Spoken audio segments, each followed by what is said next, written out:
Sound check. Hello, everyone.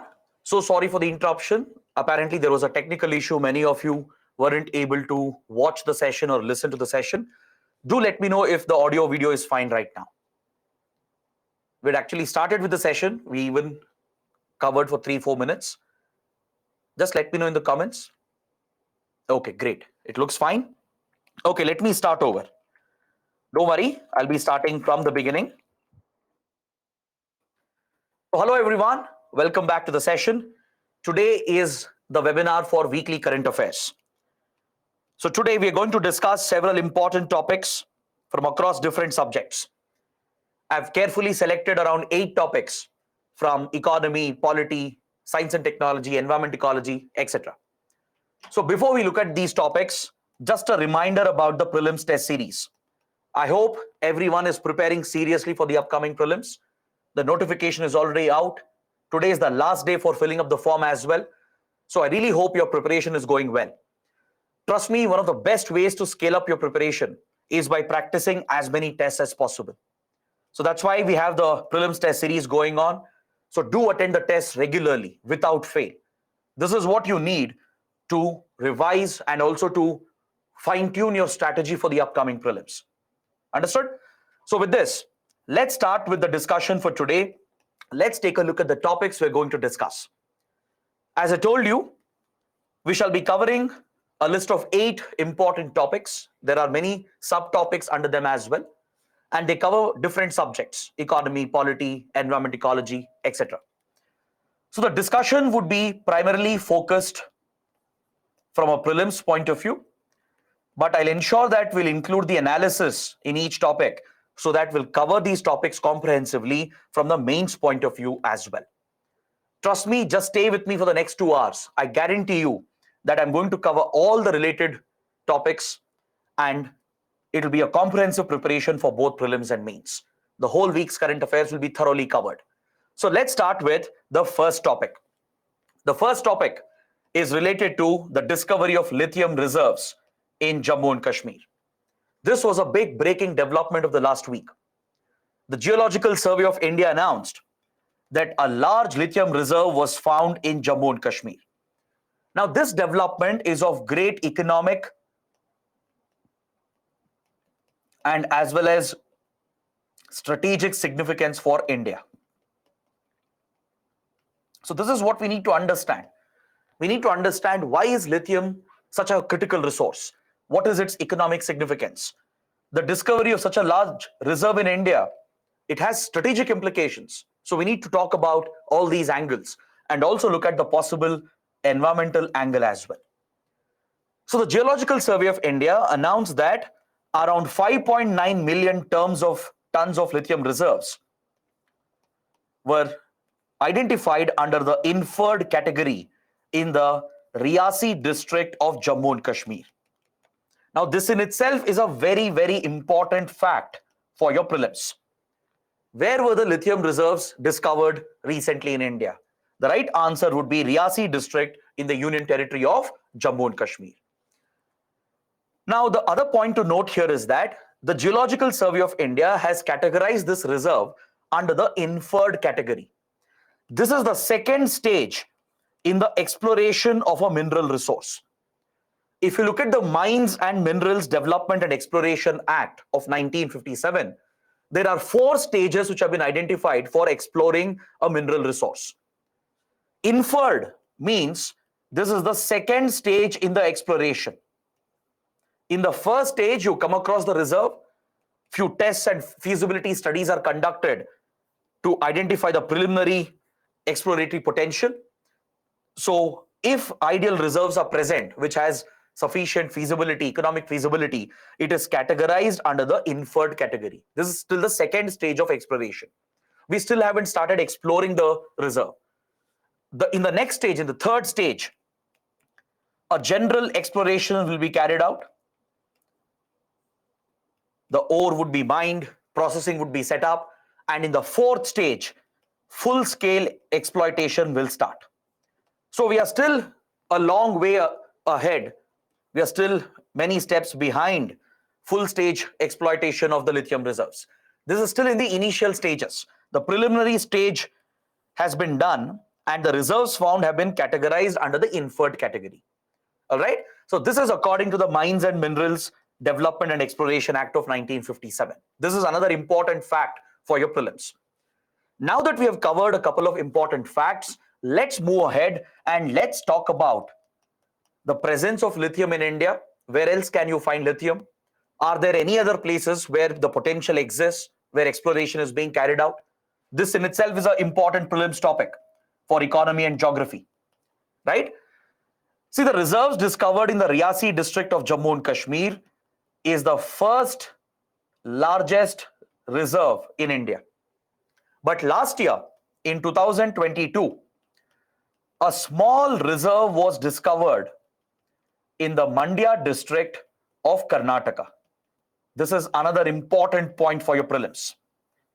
Last year, in the Mandya region of Karnataka, between Bangalore and Mysore, a small reserve of lithium was discovered.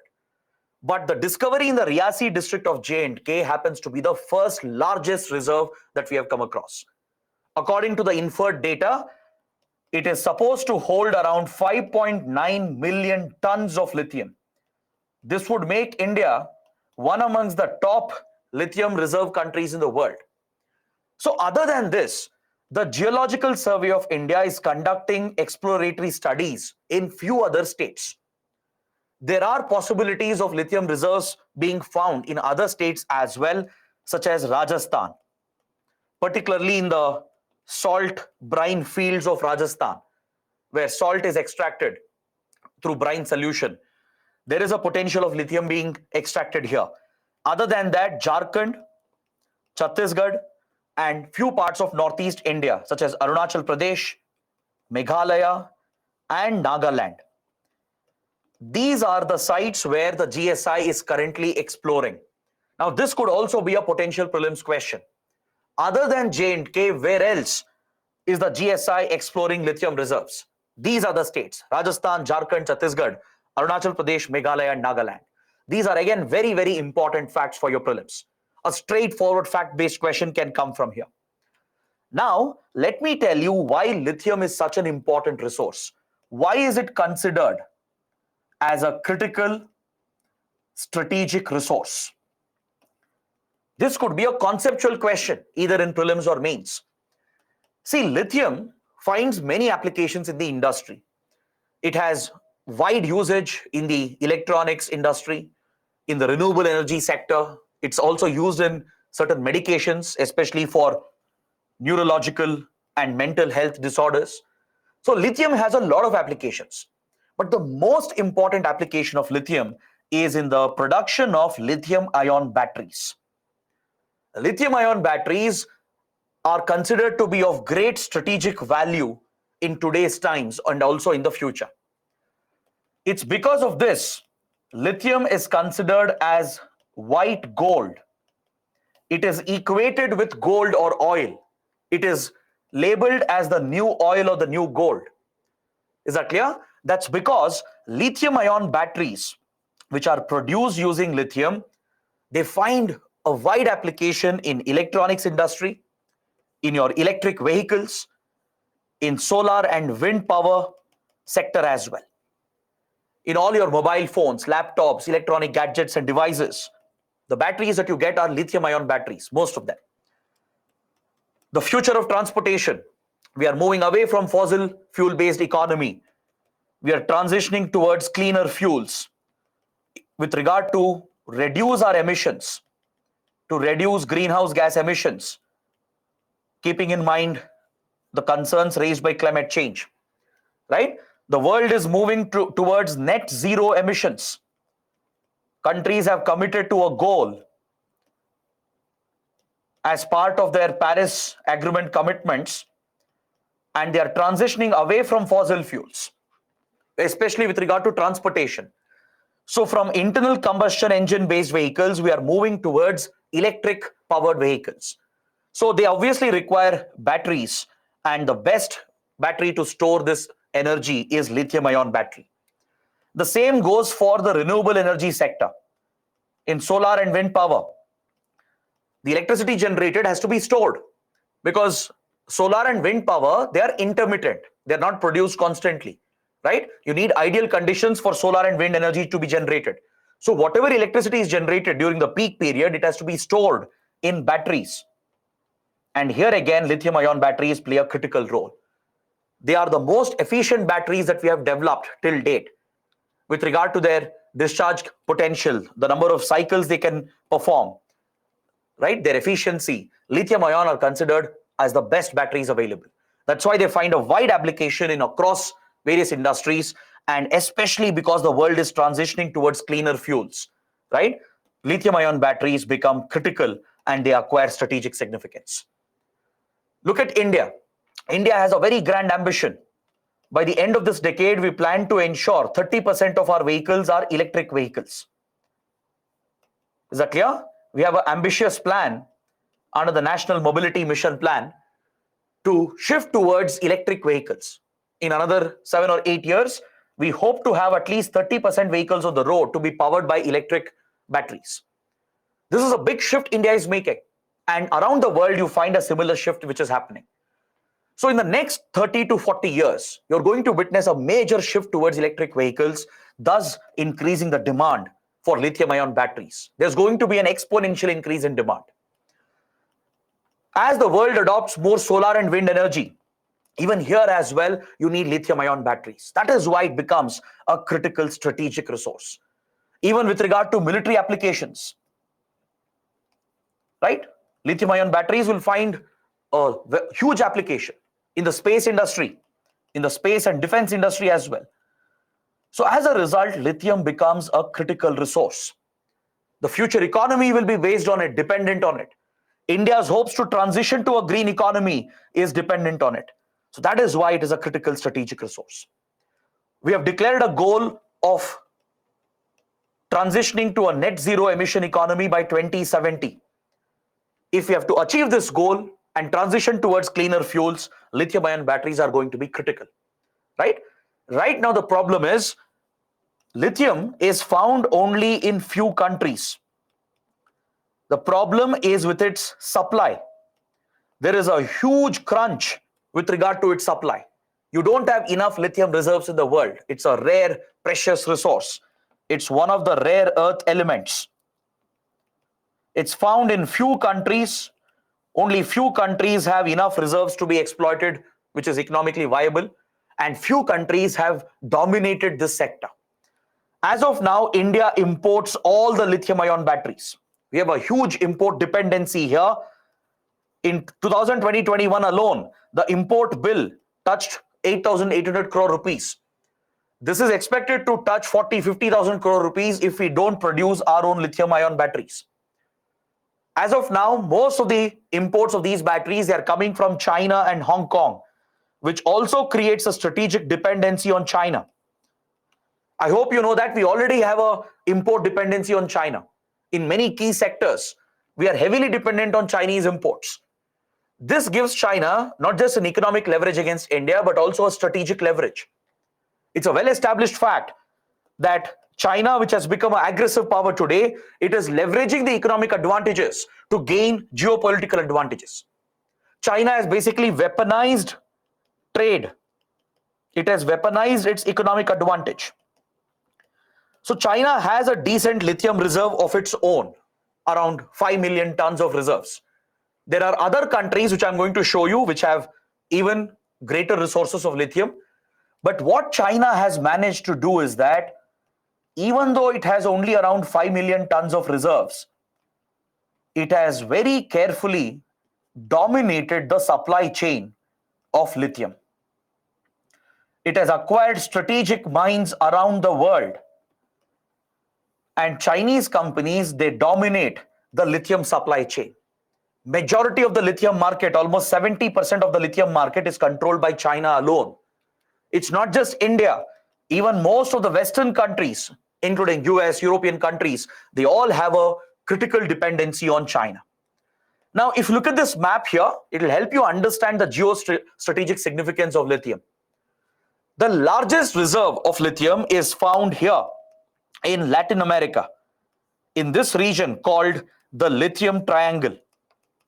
Please mark this location It's going to be very, very important for your prelims. The lithium triangle, which you can see in this image as well, it refers to three South American countries, that is Bolivia, then Argentina, and Chile. These three South American countries, they are collectively referred to as the lithium triangle, and they are said to possess the world's largest lithium reserves. Bolivia, Argentina, and Chile. Then Australia, United States, China, of course, and few other countries, some African countries like Zimbabwe and the others, even Canada, Russia to an extent, and just a few European countries.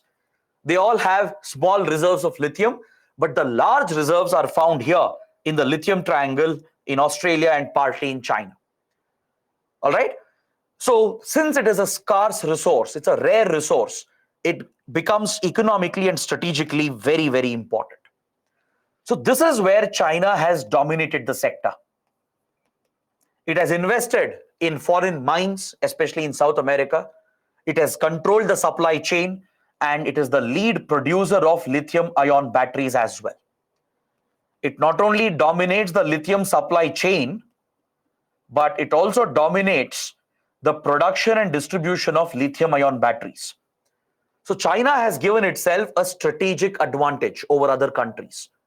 According to a study conducted by the World Bank, the demand for lithium is going to increase by 500% by 2050. This is an exponential jump. Understood? There's going to be a lot of demand for strategic minerals, rare earth minerals like cobalt as well. But lithium occupies the top spot. That's why it's called the white gold. China is currently controlling around 77% of the battery market. China controls the supply chains. This is what is pushing the Indian government, the Indian industry as well, to plan for a rare earth mission. Because we are short on these critical resources. We don't have plenty of rare earth resources. Many of the rare earth minerals are not found in India in enough quantities. So this is going to be a strategic weakness for India in the coming years, and hence the industry, the government is giving a push for a rare earth mission. It's a proposed idea where we will dedicatedly focus on rare earths around the world to secure these vital resources for India. In this regard, the government has recently established KABIL, which is a public sector unit. It stands for Khanij Videsh India Limited. Just like we have OVL, ONGC Videsh Limited, which is exploring oil gas resources abroad for India. Similarly, Khanij Videsh India Limited, or KABIL, has been set up, which is a public sector unit, a joint venture between various other public sector organizations to look out for these critical strategic minerals. Lithium is at the top of the list. The future plan is to enter into contracts with Bolivia, Argentina, Chile, and Australia, which are close countries, close partners for India, and source the critical resource from them instead of China. Because dependency on China could become a geopolitical disadvantage for India. It's in this context that the discovery of lithium reserves in Jammu and Kashmir is of great significance. If the third and fourth stage of exploration is successful, we are still in the second stage, which is still in the inferred category. If we are able to complete the general exploration and achieve the final exploration stage, India would be amongst the top producers of lithium as well. Currently, I'll give you a very important fact for your prelims. Australia, followed by Chile and China, produce 90% of the world's lithium. Is that clear? China controls most of the mines in the markets. These three are the top producers. If you look at just the reserves, Bolivia is at the top, followed by Argentina, Chile, US, and Australia. These are the 5 top countries with lithium reserves. China comes at the 6th position. Is that clear? China is said to have around 5 to 7 million tons, which places China at the 6th position. Even though it is at the 6th position, it has capitalized the reserves in other countries, especially in South American countries and also in Australia. So Chinese companies have a lead, they have an advantage. So in this regard, if India has a confirmed reserve of 5.9 million tons, we might even overtake China India might become the fifth or maybe the sixth nation as far as the largest reserves are concerned. At least the sixth largest country with regard to lithium reserves after Bolivia, Argentina, Chile, US, and Australia. We might even overtake China with regard to domestic reserves. But this alone is not enough for India. First, we have to concentrate on further exploring the reserves in J&K, capitalizing on the potential we have, looking out for other reserves in India. Already the exercise is underway, as I showed you in the map. And also enter into contracts with other countries like Australia and the lithium triangle countries. India has already reached out to them through the newly established institution, CABIL.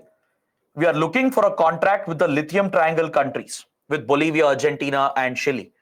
We are looking to step up cooperation with Australia and even with Western countries if they align with our interests. So that is the reason why the discovery of lithium reserves holds a lot of strategic and economic significance. Is that clear? But one should not forget the possible environmental consequences. Because any large-scale exploitation, that too in the sensitive Himalayan belt, it is bound to have environmental and ecological consequences. I hope you know that the Himalayan belt is already prone to a lot of earthquakes and disasters. It's a seismically active zone. The tectonic movement is very volatile, right? So this makes the overall ecology and geography of Himalayas very vulnerable. So in such a vulnerable, sensitive region, any large-scale mining of lithium will have very serious environmental consequences. It could increase environmental degradation. It could increase the risk of disasters, especially landslides and erosion and soil degradation. This could become a serious concern. Because see, to mine this resource, open pit mining has to be followed, where large open pits are dug up. It is quite similar to mining iron ore, right? Where large scale open pits are created. This involves a lot of deforestation as well. You have to clear the vegetation on top and create these large open pits. And the ore that you extract, which will still be moist, it will have to be roasted using fossil fuels. So this again involves the combustion of fossil fuels. Many have a misconception that lithium is a green resource. No, it's not. It has its own carbon footprint. The extraction process itself is going to be damaging to the environment. Fossil fuels have to be used to roast the ore.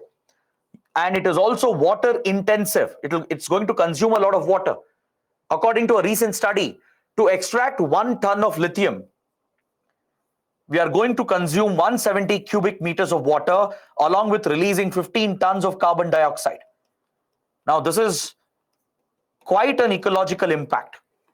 It's going to be water intensive. It could lead to dry up of water resources or overconsumption of the precious water resource. It leads to fresh emissions as well. There is a carbon footprint attached to it, right? In the extraction of the resource, in the manufacturing of the batteries, in the entire cycle, there's a lot of carbon emissions involved. So lithium, after all, is not as clean as it is assumed to be. It does have an environmental cost. These are the various factors India will have to keep in mind before scaling up the exploration of this resource. We have to draw some lessons from the South American countries. South American countries have done fairly well. They have come out with very strict regulatory policies. India should also have a strict regulatory policy in place before we start exploring and exploiting the lithium reserves in the country. So this is what you need to understand from this important topic. There are a lot of subtopics we have covered under this, from an economy point of view, from an international relations point of view, right? And you can expect a lot of prelims questions and even a mains question. Let's take a look at a prelims question. Read the question carefully. I'll launch the poll as well so that you can try and participate. We can make the session a little more interactive. Which of the following statements are correct? India has started extracting white gold lithium reserves in J&K. It is said to be the second largest reserve in the world. Lithium can entirely eliminate fossil fuel emissions. Read the question carefully again. I'll give you 30 seconds to answer, and the poll is live. Read all the three statements again, remember what I discussed, and try and answer the question. 20 seconds to go. Please pay attention to the words which have been used. Don't rush through. You need to carefully read and then try and answer the question. Last 5 seconds. Let's see how many of them get it right.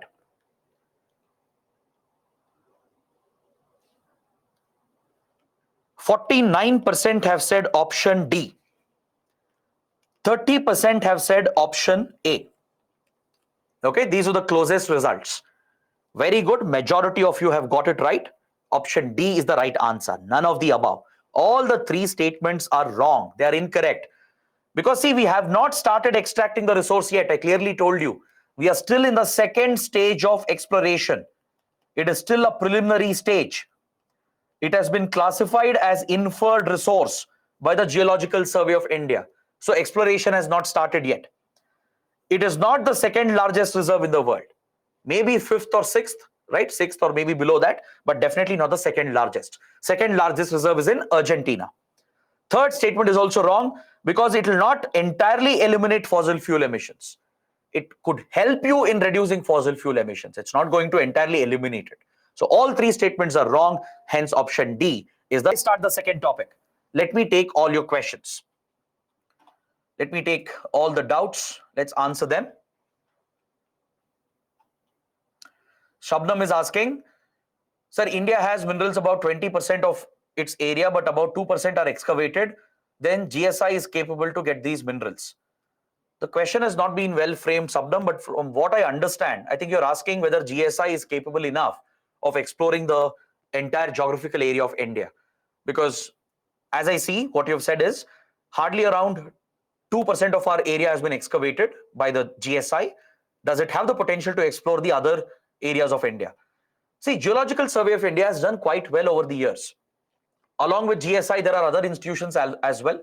The Directorate of Atomic Minerals Exploration. There is KABIL, which has been recently set up. So India does have the capabilities. Of course, we'll have to scale up the search. And today we have better technologies as well, right? We have advanced satellites in orbit which can help in mineral exploration. So India does have the capabilities, but we have to scale it up.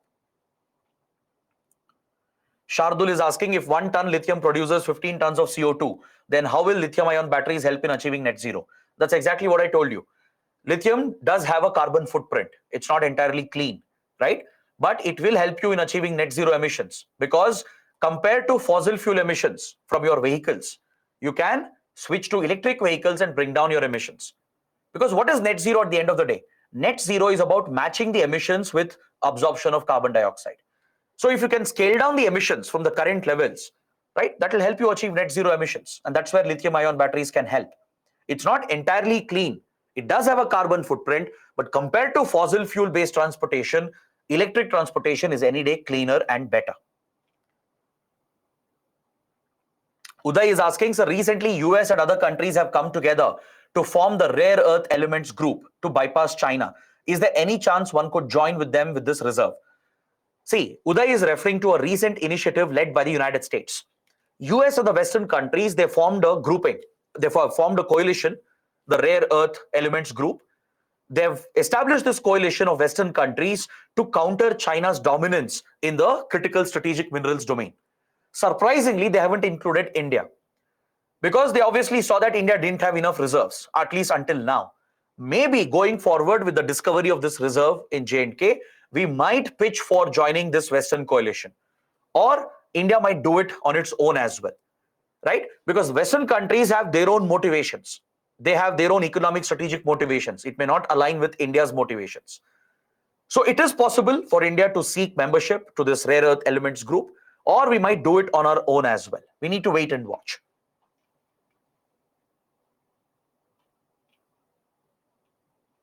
Chinna is asking, what can be the regulatory measures that we should adopt? See, when it comes to issuing licenses to private companies to mine lithium, we have to be careful. We have to place restrictions on them. We have to make the mining companies accountable for any environmental damage. We have to clearly prescribe the guidelines to ensure minimal environmental disruption is caused, right? the mining firms have to pay for the damages. They have to play a role in protection of the biodiversity and the environment. These regulatory provisions have to be very clearly included. Shubham is asking, what mains question can we expect from lithium topic? UPSC can ask you, lithium is a critical resource. It has a lot of critical strategic significance and economic significance. In this context, evaluate the discovery of lithium reserves in India. A possible question. Or UPSC could ask, India is heavily dependent on China and imports as far as lithium-ion batteries are concerned. What strategies can India follow to become self-reliant? So on these lines, whatever I discussed, you can expect a mains question as well.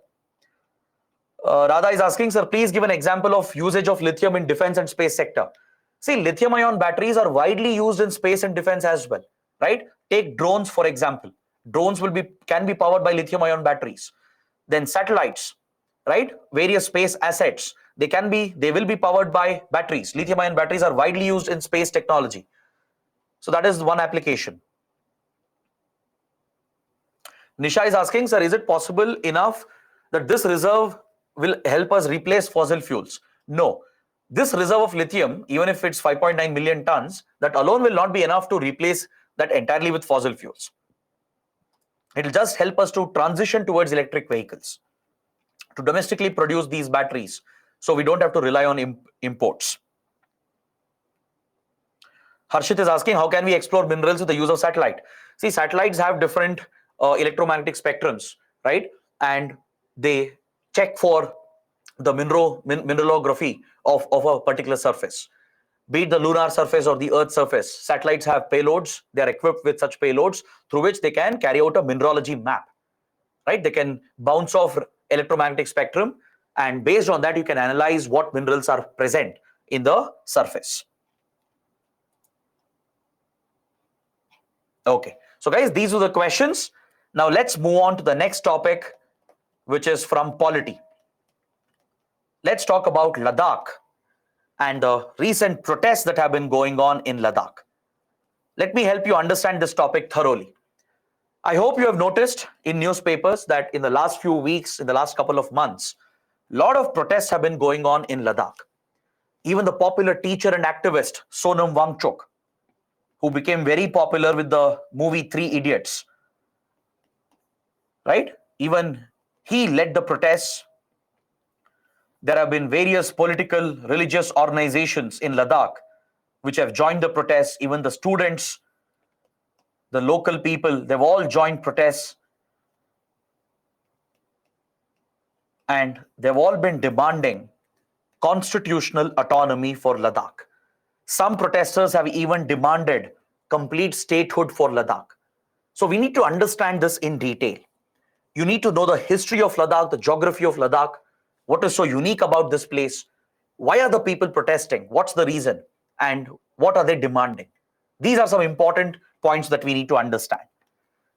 See, if you look at Ladakh today, Ladakh is a union territory created in 2019, right? So this map is showing you the Ladakh region, one of the most strategically vital union territories of India. It is bound by China, that is Tibet over here. China has illegally occupied a part of Ladakh, that is Aksai Chin. China is in occupation of Aksai Chin over here. This is the Xinjiang province of China to the north of Ladakh. There is Afghanistan here. This is the Wakhan corridor, which is supposed to connect Afghanistan with India. This is the Gilgit-Baltistan region, which Pakistan has captured from India illegally.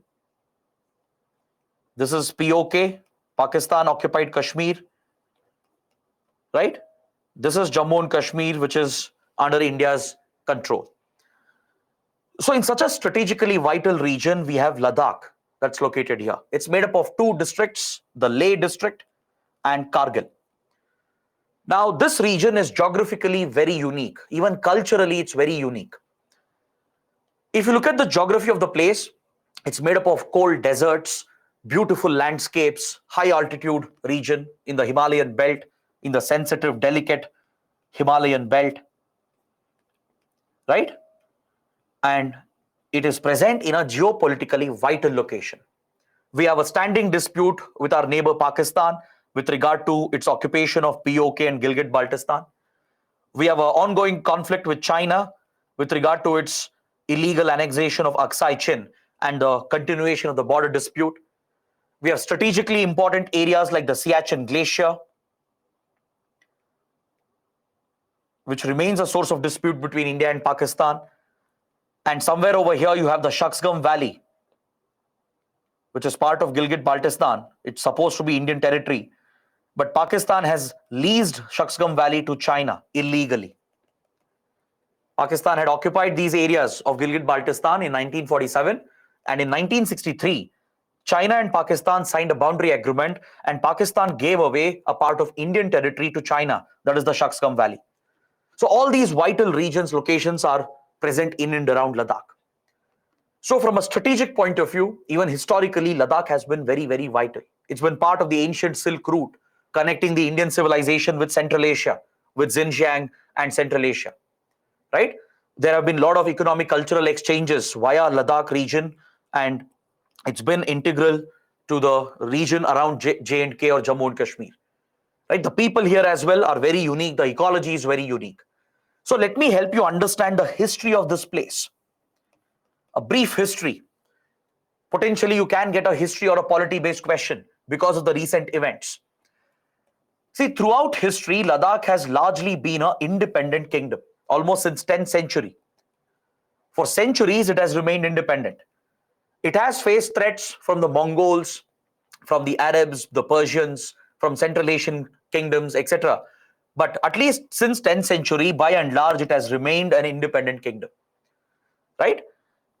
So in 1947, following the withdrawal of the British and the independence of India, Ladakh merged with India and became a part of the erstwhile state of Jammu and Kashmir. As Raja Hari Singh signed the instrument of accession and merged J&K with India, Ladakh was also merged with it to form the state of Jammu and Kashmir. So politically, Ladakh merged with Jammu and Kashmir, and as a part of J&K state, it merged with India. So this region has seen a number of conflicts, as I was explaining.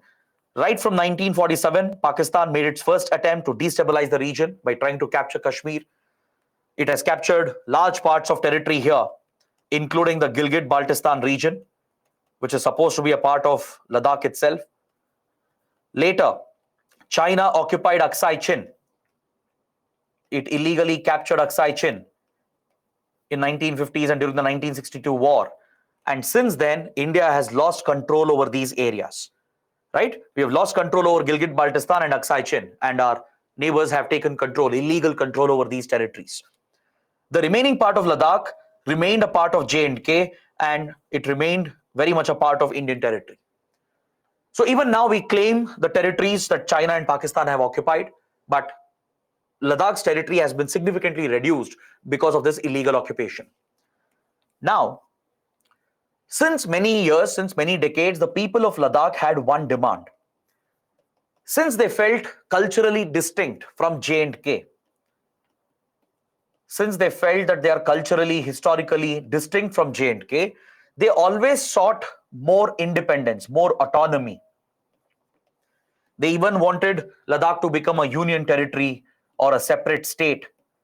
In fact, from 1980s itself, a movement was going on in Ladakh asking for the separation of Ladakh from J&K to make it a union territory or a separate state. Based on these demands, in 1995, the Ladakh Autonomous Hill Development Council Act was passed by the Government of India through the J&K state legislature, because please remember, Jammu and Kashmir had a special status under Article 370. Right? The Government of India couldn't enforce laws directly. Right? Laws enacted by the Parliament wouldn't directly apply here. It had to be done through the state legislature of J&K. So this act was enacted that provided autonomy, limited autonomy to Ladakh. Even today, limited autonomy exists for Ladakh under this act. Under this act, both for Leh and Kargil, separate autonomous hill development councils have been created.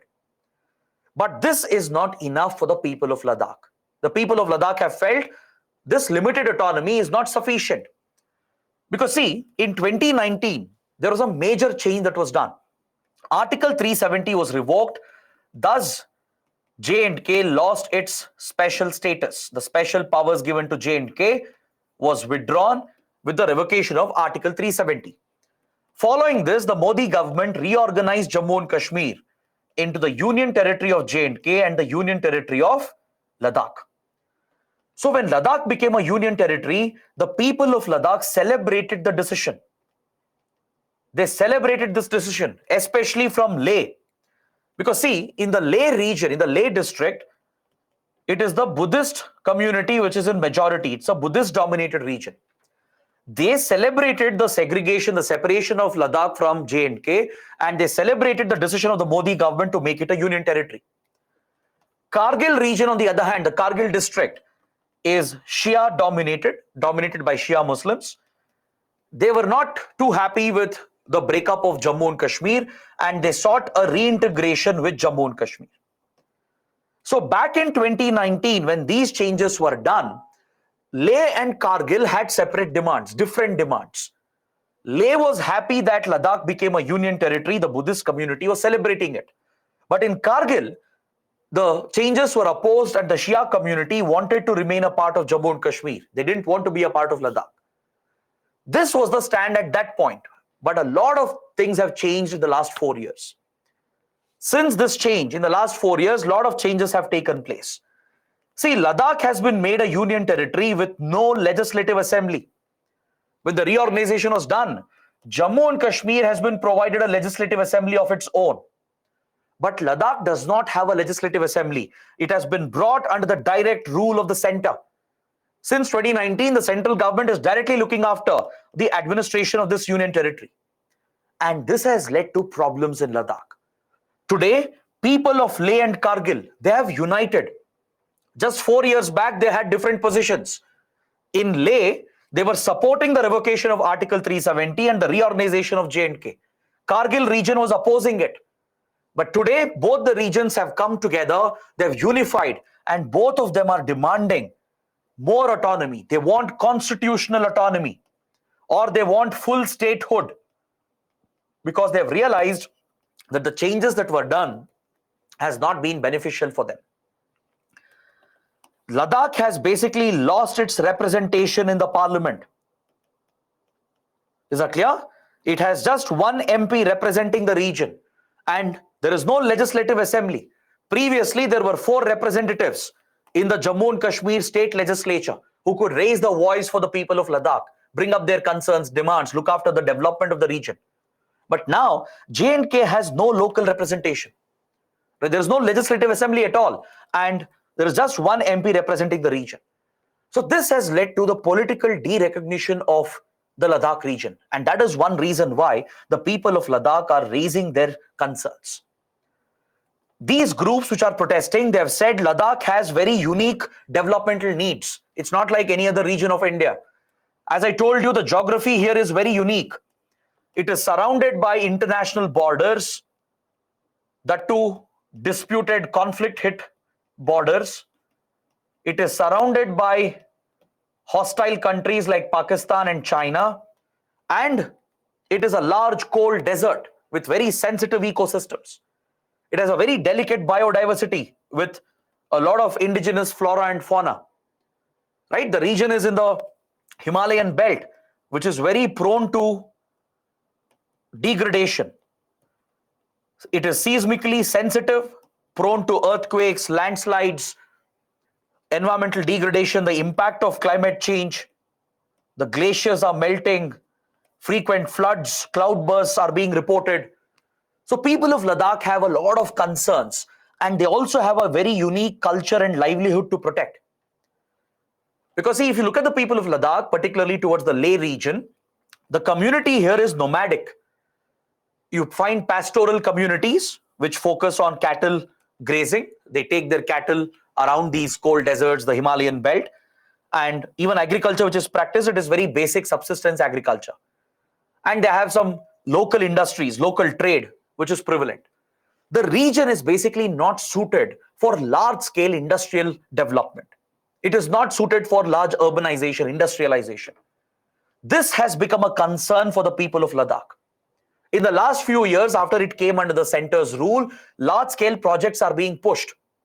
That is why the people of Ladakh have said that outsiders cannot understand the local needs. Because if you look at the Union Territory's bureaucracy, right, it will comprise of officials from outside of Ladakh. So people of Ladakh have said outsiders cannot understand the local concerns. They'll not meet the local demands. That is why they have sought more autonomy. They have sought constitutional status under the 6th schedule of the Constitution. The 6th schedule of the Constitution is very unique. Under Article 244 and the 6th schedule, special provisions are given to the tribal areas of Assam, Meghalaya, Tripura, and Mizoram. These states of Northeast India, they are given a special status under the 6th schedule and provides for the establishment of autonomous district councils, which delegates powers such as legislative powers, executive, judicial, administrative powers, and even financial powers. So in these northeastern states, local tribal communities such as Karbi Anglong, for example, the Bodos, Dima Hasao in Assam, the Garo Kasi Jantia community in Meghalaya, Chakmas, the Lai community in Mizoram, Maras as well, and the Tripuri tribal areas in Tripura. These 10 regions in Northeast India, in these 4 states, they have enjoyed constitutional autonomy, right? There is constitutional protection with clearly specified autonomy in all these areas. They have administrative, legislative, executive, financial, and judicial powers as well. This allows the local tribes to look after their own governance, to address the local needs and concerns. And hence the people of Ladakh are also demanding similar constitutional autonomy under the 6th schedule. They want Ladakh Autonomous Region to be recognized under the 6th schedule of the Constitution, which basically requires a constitutional amendment. All right? This is what the people of Ladakh have demanded. Several groups, such as the Apex Body of Leh, which is a Buddhist body, it's a Buddhist political religious body, and the Kargil Democratic Alliance, which is a Shia-led political religious body, they have all come together to lead these protests. Just 4 years back, they had different priorities, they had different objectives.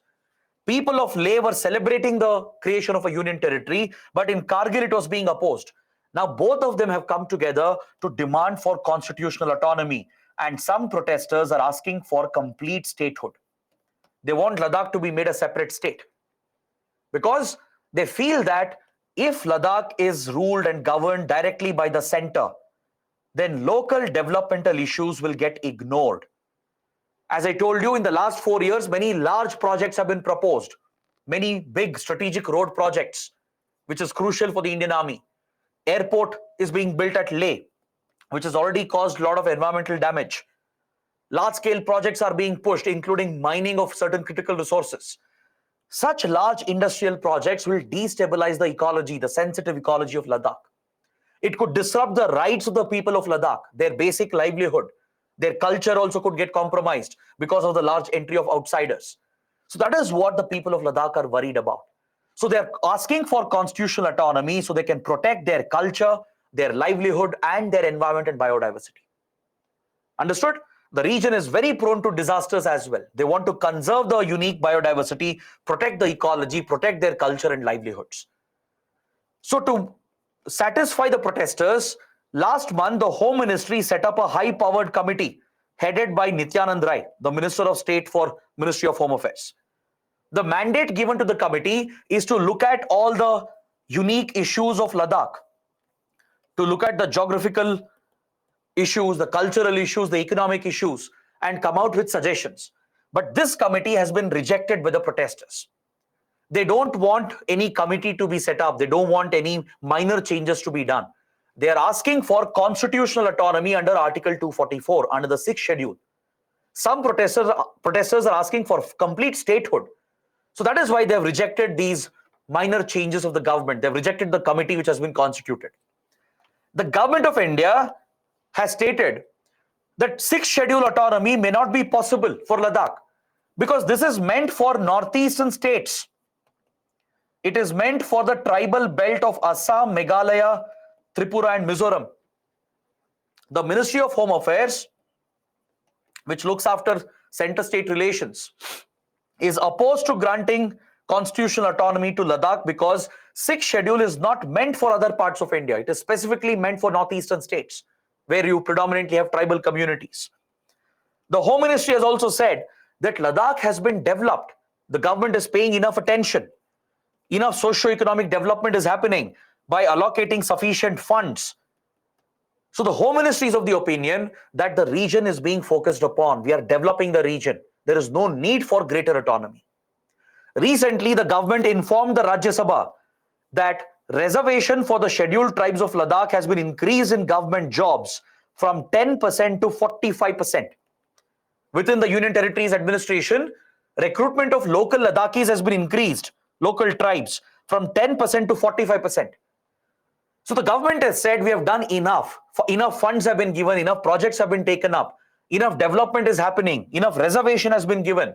So there is no need for constitutional autonomy. That is what the government is saying. But the protesters are continuing with their demand for constitutional autonomy or maybe complete statehood. It's still a developing topic, but this is what you need to understand for your prelims and mains. Whatever I discussed is very, very important. All right? So take up this question. Which of the following statements are correct? Ladakh is home to Shyok, Nubra, Zanskar river valleys. It has enjoyed limited autonomy since 1995. Let me launch the poll. Let's see how many of you can get this right. Okay. The poll is live. I've given you 30 seconds. Read the statements again. First statement is related to the geography of Ladakh. Second one is related to its political status. So based on what we discussed, try and answer this question. You can expect such questions in prelims, such map-based geography questions, or questions related to the culture, the political status of Ladakh, right? Or maybe the history of Ladakh. You have to be familiar with it. Let's see how many of you get it right. 35% have said option C, 28% have said option A. There is a close contest. The right answer is option C. Very good. Majority of them have got it right. 35% have got it right. Both the statements are correct. Now, open an atlas, open a map, identify these rivers in Ladakh. This is an exercise, an assignment from my side. Look at the map of Ladakh. Where is Siachen Glacier located? Where is Karakoram Pass located? Where is the line of actual control passing through? Where are these rivers? Shyok River, Nubra River, Zanskar River. Identify these locations on a map. They're going to be very, very important. All right. Now let's see if you guys have any doubts, any questions on this topic.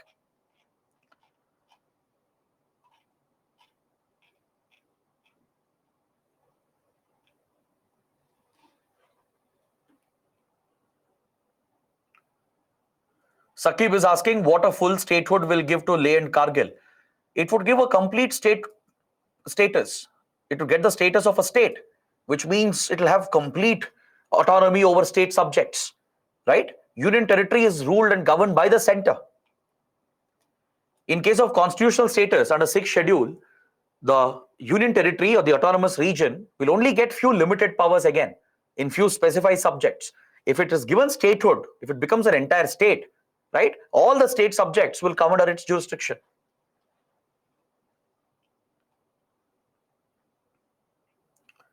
Sanya is asking, sir, it's too fast. How can I understand and write simultaneously? See, that is a challenge in any class.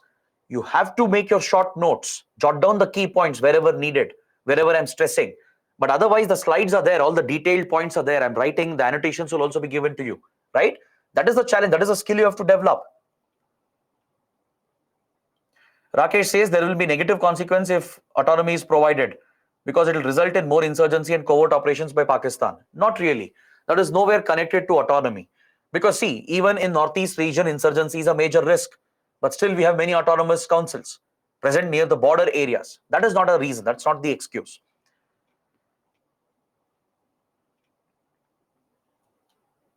Raza is asking, if these questions are asked in main, sir, what is the best way forward with regard to such disputed issues? See, in any such question which is dealing with a disputed controversial topic, always try to present both sides of the argument. First, explain what the people of Ladakh are expecting. What is their expectation? What is the stand of the government? That's why in my discussion as well, I'm keeping it very balanced. I'm showing you both sides of the story. That's exactly what you will do in the answer. Present both the arguments and you suggest that Ladakh is witnessing few threats to its environment and culture. Maybe the government can consider providing some kind of autonomy or maybe some kind of special privileges, special protection to protect the environment and culture of Ladakh. Right? So that could be a way forward.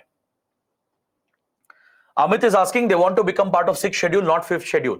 Yes, that's because 5th schedule deals with tribal areas in other parts of the country, which are called scheduled areas notified by the President of India.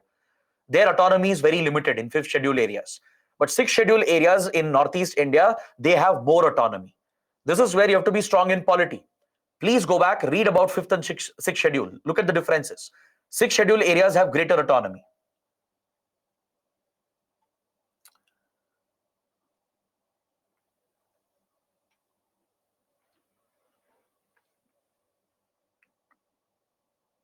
Ayushi is asking, if Government of India made Ladakh a union territory, then why are they not giving what they want? What will be the cons if Government of India makes Ladakh autonomous under the constitution? See, if Government of India matches these demands, right, because of protests, then it could set a wrong example.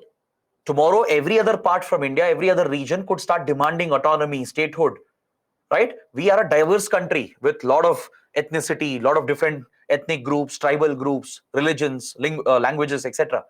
Tomorrow, people from different parts of the country could start protests and start demanding the same. So not every time the demands can be met.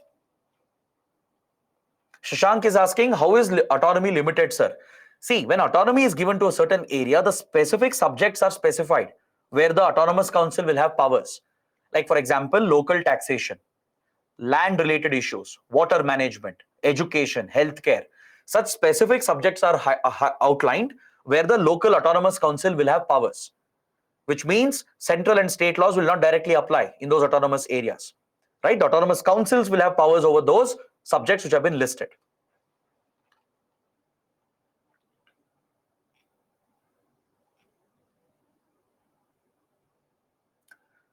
Bhavana is asking, sir, please explain the second option, I think in the question. See, Ladakh currently has limited autonomy since 95 under the Act, the Ladakh Autonomous Hill Development Act. It's not constitutional status which has been provided to Ladakh. Only in few areas, the autonomous region has been given limited autonomy, right? That's why the second statement is correct. Since 1995, since the act was enacted, limited autonomy has been given to Ladakh. It's not constitutional status under 6th schedule. That's why statement 2 is correct. Now, moving on. Third topic. The third topic is from polity. We'll understand the controversy surrounding the post-retirement political appointments of judges. It's a very, very important topic, especially for your mains. Now, why is this topic in news? I'm sure many of you would know this. Recently, retired Justice Abdul Nasir has been appointed as the governor of Andhra Pradesh.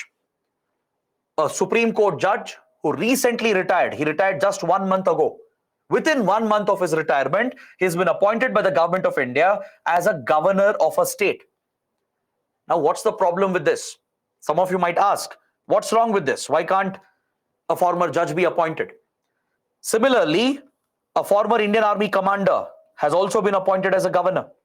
This is a regular practice. Not just the current Modi government, even previous governments have had this practice where they appoint IAS or IPS officers, intelligence officers. They're often appointed as governors. Former army officials, they are also appointed as governors, right? Now, a new trend has come up where former judges are being appointed as governors. They are being given lucrative post-retirement jobs. Now, what is the concern here? The concern is this raises a question about the integrity of both the offices occupied by these individuals. Why? Because it leads to a possible allegation, a possible suspicion about a favor being done, about a quid pro quo arrangement between the government and these officials when they were serving the office. Now imagine let's say not Justice Abdul Nazir, but let's say some judge. When he was a Supreme Court judge, possibly he had delivered favorable judgments which has helped the ruling party at the center. Maybe they had a collusion between them, a nexus, an arrangement where the ruling party has promised a lucrative post-retirement job as a bribe. During his role as a judge of the Supreme Court, motivated by this incentive, he or she might have passed favorable judgments to help the ruling party, to help the government. This basically compromises the very independence, the very integrity of these institutions. It gives rise to a suspicion, a possible allegation that this is a quid pro quo arrangement. You do something for me today, tomorrow you'll get something in return. A mutually beneficial arrangement. Now see, the question is not whether these officials were corrupt or not, whether they helped the government or not. They might have been very honest. They might have been the most integral persons. But the point is, they bring up this question on the office. This alone itself is enough to erode the faith of the public in these institutions. They could be people of the highest integrity. They could be very honest officers. They have not helped the government in any way. The government might have just appointed them. Let's consider that. But still, the very fact that this question comes up raises a question mark on the very office, on these high offices, right? On these key constitutional positions and important administrative positions. So this is the concern here. This is why it has become a controversy.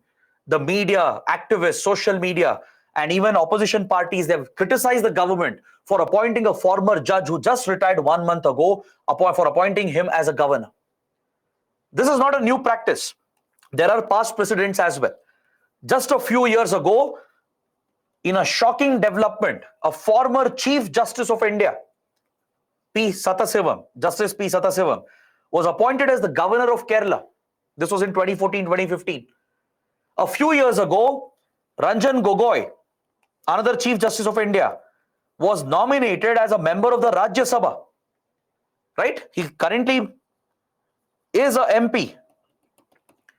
Now, such appointments after the retirement of key officials, key judges, former army officers, bureaucrats, diplomats, IPS officers, intelligence officers, this raises questions about the very integrity of these offices, right? It could erode the independence of these institutions. And the concerns are very, very serious when it comes to the judiciary. Because the very bedrock of democracy is the doctrine of separation of powers. The doctrine of separation of powers is the core essence of our democratic constitution. The key pillars of our polity, they have been segregated. Their own domains have been identified. You have the executive, the legislature, the judiciary. One should not overstep into the domain of the other. One should not excessively interfere with the functioning of the other. Maintaining the independence of these three institutions is absolutely critical for our constitutional democracy. We already have a standoff going on between the government of India and the judiciary. In previous sessions, we have spoken about the collegium system, the controversy surrounding it, and how the government has targeted the judiciary and how the judiciary has defended itself. So there have been concerns about the government's excessive interference in the functioning of the judiciary, which could compromise its independence. And if you don't have an independent judiciary, that is the death of your democracy, the end of your democracy. Is that clear? Now, please understand, the office of the governor in itself is a colonial relic. This office in itself has been very controversial. It's a British legacy, right? The office of the governor was created under British India so that the governor could function as an agent of the center, working for the center, reporting to the center, interfering in the provinces. This was the purpose of the governor's office during colonial period. But post-independence, when we carried forward the governor's office, there was a lot of debate amongst our constitution makers, our founding fathers. They deliberated in detail whether such a controversial office should be continued. because India became a federal state. Federalism became a basic structure where center and states have their own unique jurisdiction, unique powers assigned to each other. If there is an office of the governor, the concern was always there that the governor could interfere, meddle with the affairs of the state, act on behalf of the center, and interfere in the functioning of the state. But despite these concerns, the constitution makers felt that the governor's office can serve a unique role. That is why in the Constituent Assembly debates, it was very clearly highlighted, including by Dr. B.R. Ambedkar, that the office of the governor should be a nominal authority. It should be an ornamental office without any real powers, executive powers. It's a nominal authority like the President of India, where the governor can exercise his own discretion only in certain specific situations. For example, when there is a hung assembly, when there is no clear majority at the state to decide the next government, to appoint the chief minister, that is where the governor should be given specific discretion. Other than that, the governor's office has been designed in such a way that it is a nominal, ornamental office with limited authority and very limited executive powers. As you know, the governor is bound by the aid and advice of the Council of Ministers, just like the president. But still, there is a loophole here. There are gaps in the constitution through which the governor's office has been repeatedly misused by ruling parties at the center. It has led to an allegation that the governor has again become an agent of the center. The governor has meddled with the administration of the state, the politics of the state, to favor the ruling parties at the center. In the constitution, there are many powers, such as the emergency powers, Article 356, for example, that provides for president's rule. This is where the governor has tremendous powers. He can submit a report to the center saying the constitutional machinery has broken down. He can call for president's rule. He can recommend that president's rule should be imposed, right? And whenever there is a hung assembly, whenever there are defections which have happened, whenever the government has lost majority at the state, the governor has played a critical role and a controversial role. He has often been seen to favor the ruling party at the center instead of acting in a neutral way. Our constitution makers expected that the governor should be someone who is bipartisan, meaning he should be completely neutral, unbiased. He should forget his political loyalties. He should be a neutral administrator. With that specific intention, the office of governor was created, but the loopholes in the constitution and the very shortcomings in the office of the governor has been misused by various ruling parties. Several state governments have been toppled by misusing the office of the governor. Several problems and situations have been created. Governor has a power to reserve the bill passed by the state legislature under Article 200. If the law is not in line with the center's law, with the parliament's law, the bill can be reserved. He can recommend the bill to the president. Many times governors have misused this power to oppose and derail any laws which are against the political interests of the ruling party at the center. Essentially, the accusation is the governor's office has become a political office. The governor has become a political agent of the ruling party at the center. It's not just the current ruling party. Even previously as well, various central governments have misused the office of the governor. So if a former official is being appointed to this office, right, immediately after their retirement, it gives rise to a very, very big concern. The allegation will come up. His functioning, his decisions will be questioned, thus casting a shadow on the office of the governor itself. This is the concern here. The problem with such appointments is that it will not just undermine the integrity of the institutions where these officials are coming from, it will undermine the office of the governor as well. It will undermine the integrity of the previous office they have held and the future office they are going to hold. If a former Supreme Court judge has been appointed as a governor immediately after retirement, it gives rise to a suspicion that there might have been a quid pro quo arrangement.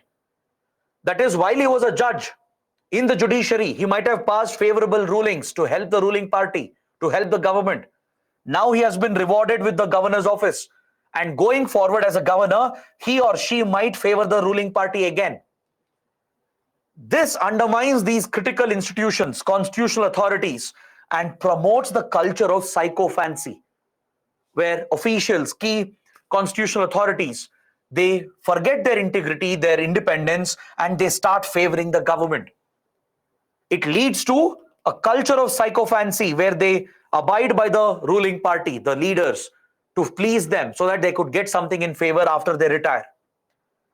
Like I said, whether these allegations are true or not doesn't matter. These officials, these judges might have the highest integrity. They might be very honest people.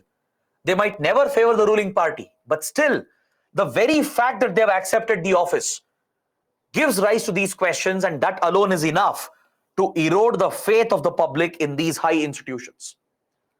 Is that clear? This violates the doctrine of separation of powers. A judge becoming a MP, a judge becoming a governor, entering the executive. This is a direct breach of the doctrine of separation of powers. That is the concern which comes up, and the big concern here is that it undermines our constitutional values, the core values of the Constitution. All right. So what is the way forward? What can be done? One, there should be a clear demarcation between the institutions. The Indian judiciary must distinguish between political favors and other post-employment opportunities. The judges have to be very careful about what employment opportunities they'll accept after they retire. Now see, judges are appointed to head certain committees, certain important commissions. This is where their expertise is needed, their experience is needed. These are the kind of post-retirement jobs judges should be taking. For example, Justice B.N. Sri Krishna, right? He was a former Supreme Court judge. He was appointed to head the Data Protection Panel, the Data Protection Commission, to suggest a data protection law. This is where the judge can contribute, bring in their expertise, their experience. These are the jobs they can take, which is acceptable. But there should be a line, there should be a clear demarcation. They should not accept the office of governor. They should not accept other lucrative positions which benefits their image, their social status, their income. Such positions should not be accepted. There should be a code of conduct within the judiciary. Draw a line, draw a demarcation between what is acceptable and what is not. Right? There are certain positions they can fill. They can contribute to the country because they have a lot of expertise, a lot of years and years of experience. By heading such important commissions, they play a very positive role. But there are important offices like the governor's office and the others, like for example, becoming an MP. These are offices they should avoid because that highlights the breach of doctrine of separation of powers. The judicial community and these officers in general, even former army officials, right? Today you have former army generals becoming ministers. This is quite unheard of. That violates that principle of separating key institutions. Armed forces, bureaucracy, they are expected to be politically neutral. If an IAS officer or a IPS officer or a diplomat, right, or intelligence officer or army officer, as soon as they retire, if they go and accept a party ticket from another party, if they contest elections, if they accept key positions like governor's office, become ministers, that casts a shadow on their integrity. That is why there should be a mandatory cooling off period. This is what you can suggest if there is a mains question. After retirement, there should be a mandatory cooling off period for, let's say, 2 years, so that at least that quid pro angle can be addressed. Within the judiciary, within these key services like the armed forces, bureaucracy, there should be a strict code of conduct. Within the bureaucracy, there is a code of conduct. You have the cooling off period, but it's just recommendatory in nature. It's not mandatory. Many breach that, many violate. Immediately after retiring, they go on to accept key positions given by the government. Now that gives rise to again a suspicion that whether these officers were favoring the ruling party. Are they being incentivized? Are they being promoted for helping the ruling party when they were occupying these key positions? That is the question which comes up. Going forward, will they remain neutral? That becomes a concern, right? So that is why this topic is very, very important, especially from a mains point of view, more than prelims. All right. But from a prelims point of view, one has to be familiar with the office of the governor, read more about the eligibility criteria, important recommendations regarding the office of the governor, any cases related to it, right? How the office of the governor has been misused. Some points can be relevant for prelims as well. So let's take a practice question here. Which of the following cases dealt with the office of the governor? Minerva Mills case, SR Bommai case, KS Puttaswamy case, or Navtej Singh Johar case? Let's see how many of you know this. Please try and answer this question. It's a pretty simple question. I'll give 15 seconds. Okay, the poll is live. Try and answer this. Which of the following cases, all are popular cases, which of them dealt with office of the governor? 4 seconds left. 45% have said option B. Very good. Very good. SR Bommai case is a landmark case. See, Minerva Mills, Puttaswamy case, Navtej Singh Johar, all three are equally important. Take this as an assignment. Read what these cases are all about. All right? SR Bommai case is another landmark case involving the then government of Karnataka, the 1980s, 1990s. The question involved the misuse of the office of the governor to topple the state government. In this landmark case, the Supreme Court intervened. SR Bommai, the then Chief Minister of Karnataka, had approached the Supreme Court challenging the decisions of the then governor, the way in which the governor's office had been misused by the central government. In this landmark case, the Supreme Court passed a number of guidelines regarding the office of the governor. That is why the case is very, very relevant, very important. All right. So please take this as a small exercise. Read a little more about these important cases. I've helped you understand the whole controversy, what this topic is all about. Now just put that little extra effort as a small assignment. Read about these 4 important cases. Now let's move on to the next topic. The next 4 or 5 topics are pretty small, but nevertheless, they are still very, very important for your prelims and also for your mains. So let's take them up one by one. I'll start with one more polity topic, a big development of the last week. Political party symbols. I'm sure some of you know why this topic was in news. It was in news because the Shiv Sena has seen a major change. Shiv Sena, which is a major regional party in Maharashtra, right, which had formed the previous government. Right now, it's in coalition as well. It's formed a coalition government, one faction of it. So recently, the Shiv Sena split. The party split into different factions. Many of you would know it was founded by the Thackeray family, by Bal Thackeray, now headed by his son Uddhav Thackeray. Uddhav Thackeray was the chief minister as well until recently, when he headed a majority government where Shiv Sena had won the elections. But just a few months back, there was a very big controversial development in the Maharashtra legislature. Number of MLAs, they defected, right? It triggered a crisis in the state. The government, headed by Uddhav Thackeray, lost the majority. A rival faction came up within Shiv Sena, headed by Eknath Shinde. And eventually, this faction of Shiv Sena managed to form a coalition government. It got enough numbers, enough backing as well from the BJP, and it went on to form the state government. Thus began the fight between the two factions of Shiv Sena. One, the old faction of Shiv Sena, headed by the Thackeray family, the original Shiv Sena, as the Thackeray family was insisting, and the new faction which had come up, the rival faction, headed by Eknath Shinde, the current chief minister. This led to a big question. What happens when a political party splits? This is not the first time it is happening. We have had many political parties split before as well, right?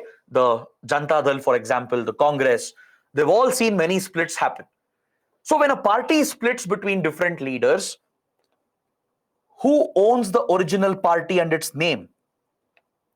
Which faction gets to own it? What about the party symbol which is given in the elections?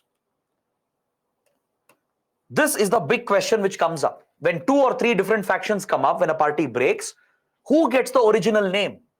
Who gets the party symbol? This is something that has to be decided. And this is the topic we need to understand. The politics behind it is irrelevant. I just gave you the context.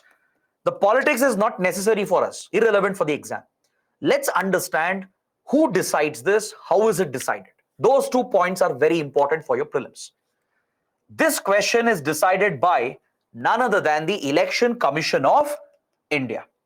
The ECI decides this. So last week, ECI has ordered that Eknath Shinde camp of Shiv Sena is the original Shiv Sena. It has been allowed to retain the official party name and the party symbol as well, which you can see here in the image, the bow and arrow.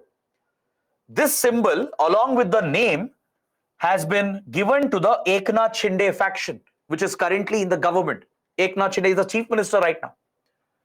But the founders of the party, led by the Thakres, right, they have not been recognized as the original faction. Now that has led to a very big controversy. How could the original founders of the party be sidelined? How could a rival faction be given that recognition as the original party? How could a rival breakaway faction be given the party symbol?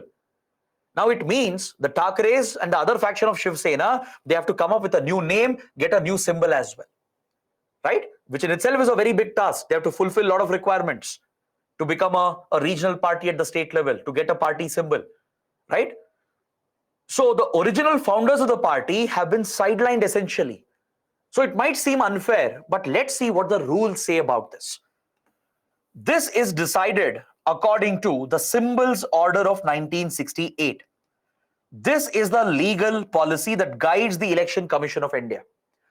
Under the Symbols Order of 1968, it has been clearly stated that when a recognized party splits, if it has broken into different factions, then the Election Commission will decide which faction will get to retain the name, the symbol, and these decisions of the Election Commission are binding on all the factions of the party. This is the provision, para 15 of Symbols Order 1968. This vests the powers in the hands of Election Commission. Election Commission of India gets to decide which is the original entity, who gets the name, who gets the symbol. All right. It can either award the name and the symbol to one faction, or it can ask all the factions to come up with a new name and a new symbol. It may not allot this to anyone as well. That is the discretion of the Election Commission of India. So how does the ECI decide this? To decide this matter, it will consult with the party itself. It will consult with all the factions, the MPs and MLAs from that party, and all the office bearers, the party delegates of that party. It looks for a majority. The EC will consult both the factions. Let's say there are two factions, faction A, faction B. Election Commission of India gives a representation to both the factions. It will listen to them. It will look at the party's internal constitution. What is the internal guidelines, the internal democracy that exists, right? Looks at the history of the party, who founded this. Then tries to get a majority within each faction. Wherever the clear majority lies, that party, that faction will be recognized by Election Commission of India. The name, the symbol is allotted to that faction. So it need not be the original founders.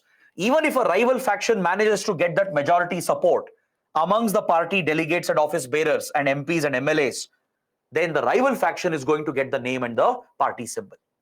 That's exactly what has happened in the case of Shiv Sena. Because most of the party delegates, MPs, MLAs have backed the rival faction. They have managed to get that number in front of the Election Commission, and hence Election Commission has recognized the Eknath Shinde faction, not the Thakre faction.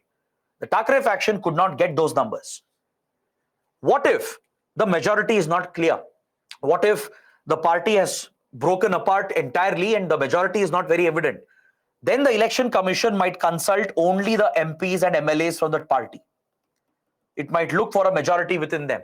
It will see which side are the majority MPs, MLAs supporting. Because they were all elected based on the ticket of the previous party, right? So whatever side they choose becomes the main party. They will get the name and the symbol. This is the basic criteria, the simple criteria Election Commission uses according to the Symbols Order of 1968. All right. These are the two important points you have to understand. It is decided according to Para 15 Symbols Order 1968, and Election Commission looks for majority within these factions. It looks for the support. It looks at the office bearers, the MPs, MLAs, which side are they supporting? Wherever the majority support lies, that faction will be recognized as the original party. They'll get the name and the symbol. Now, this applies to divisions in national and state parties, which are recognized by the Election Commission of India. The ECI will directly step in. What if this were to happen in a unrecognized party? See, to become a national party or a state party, you need to win a certain number of seats. You need to get a certain percentage of votes, right? So there is a criteria the Election Commission has laid out to become a national party or a state party. You need to win a certain number of seats, a certain percentage of votes in the elections. But there will be many registered parties which are not recognized. They're neither a national party or a state party. If such parties split, then Election Commission will ask them to go to court and let the court decide about the name and the symbol. In this case, Election Commission will not directly intervene. It's only in case of national and state parties, if they split, only then Election Commission will provide the orders. Or else, in case of unrecognized parties, it will ask the factions to go to the court, file a case, fight it out in the court, and let the court decide who gets the name and the symbol. Before the symbols order, before 1968, this matter was being decided under the Conduct of Election Rules 1961. Another important point for your prelims. Because before 1968, you should know what was the guiding factor to decide such splits, right? It was under the Conduct of Election Rules 1961. Under this, such issues were being decided by the Election Commission. Now, based on this topic, take up a practice question. Read the question carefully. Very important question. You can possibly expect such a question as well on these lines in your prelims.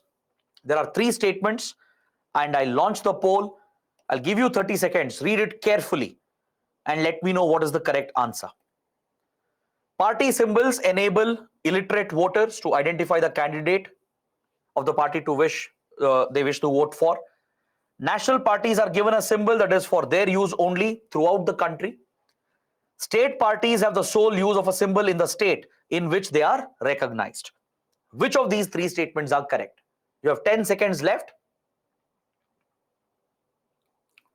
5 seconds.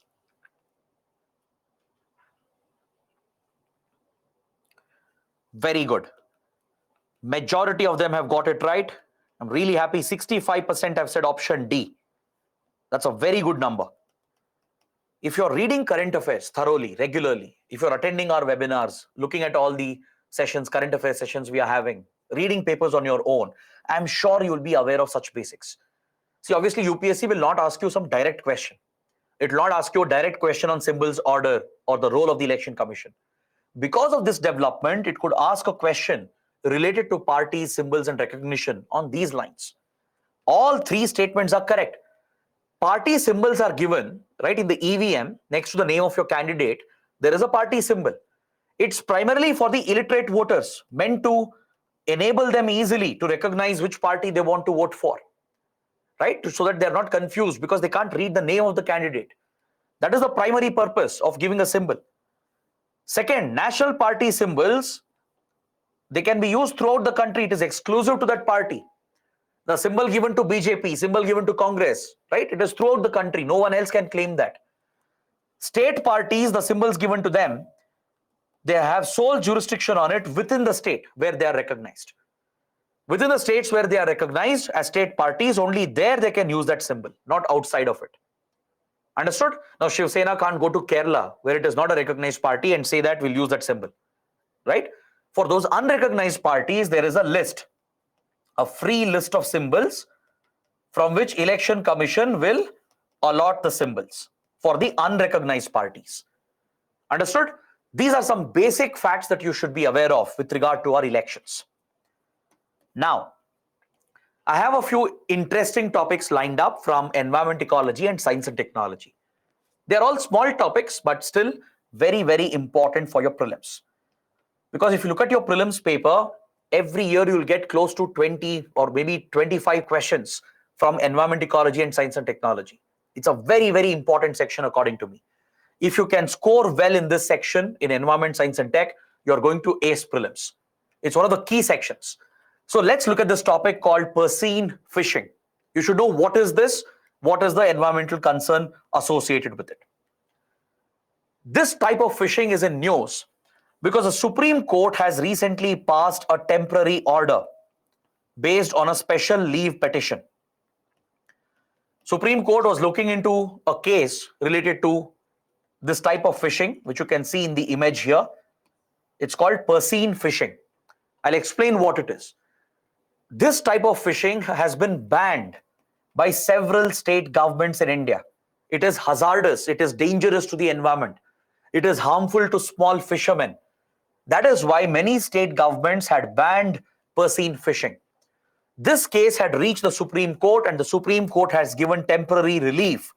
It has permitted fishermen to use this method, to continue using Persine fishing gear while fishing beyond our territorial waters. See, according to UN Convention on Law of the Sea, do you know what is the extent of territorial waters? Can someone tell me in the comments? Does anyone have an idea as to what is the extent of territorial waters according to the UN Convention on the Law of the Sea? Anyone?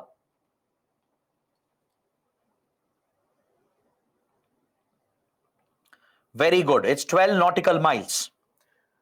Territorial waters extends to 12 nautical miles according to UN clause from your baseline.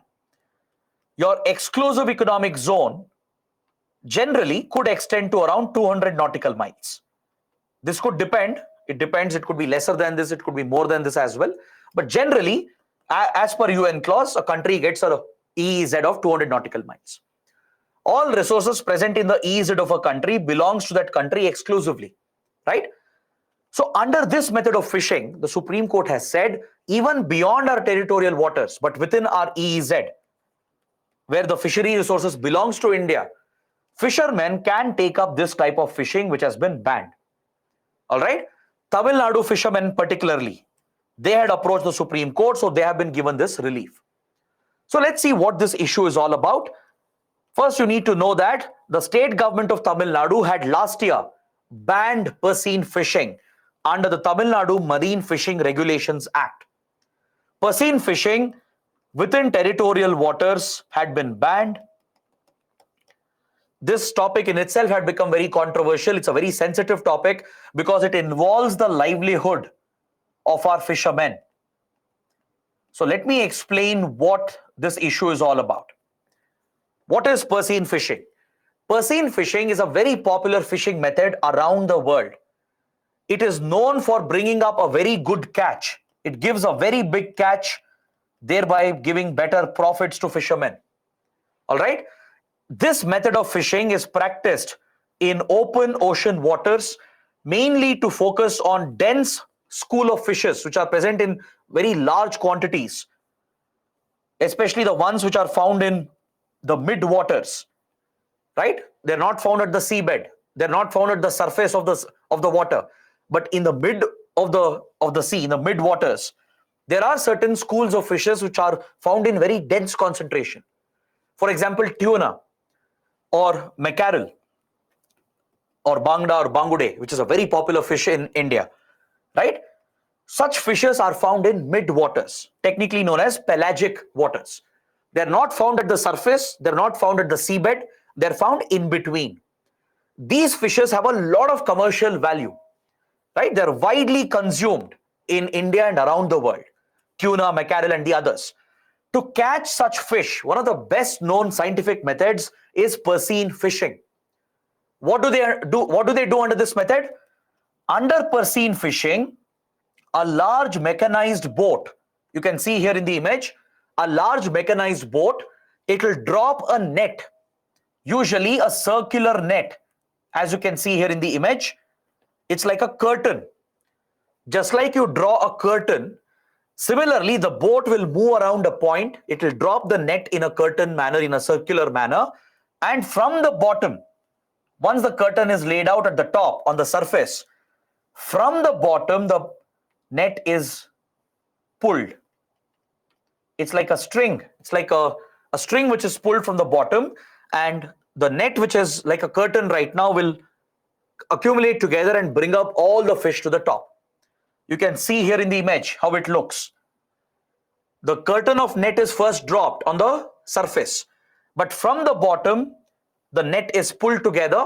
All the fish which are there, they get caught. Then the whole net is brought up by a mechanized boat. As you can see, it will bring up a very, very big catch. It will bring up tons of fishes in each catch. That is why dense school of fishes are targeted, like tunas, mackerels. They are found in very, very big, dense concentrations. Now, this method of fishing is considered to be very, very efficient from a commercial point of view. It is widely practiced around the world. All right, this is different from bottom trawling.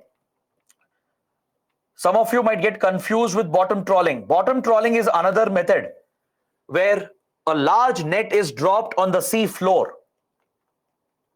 at the bottom of the sea, and the net is dragged on the seabed by a mechanized boat.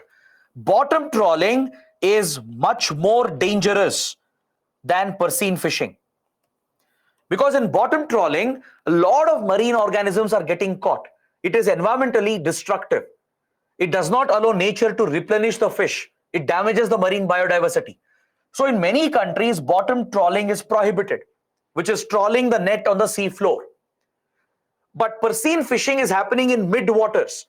Many experts consider this to be ecologically sustainable and commercially viable.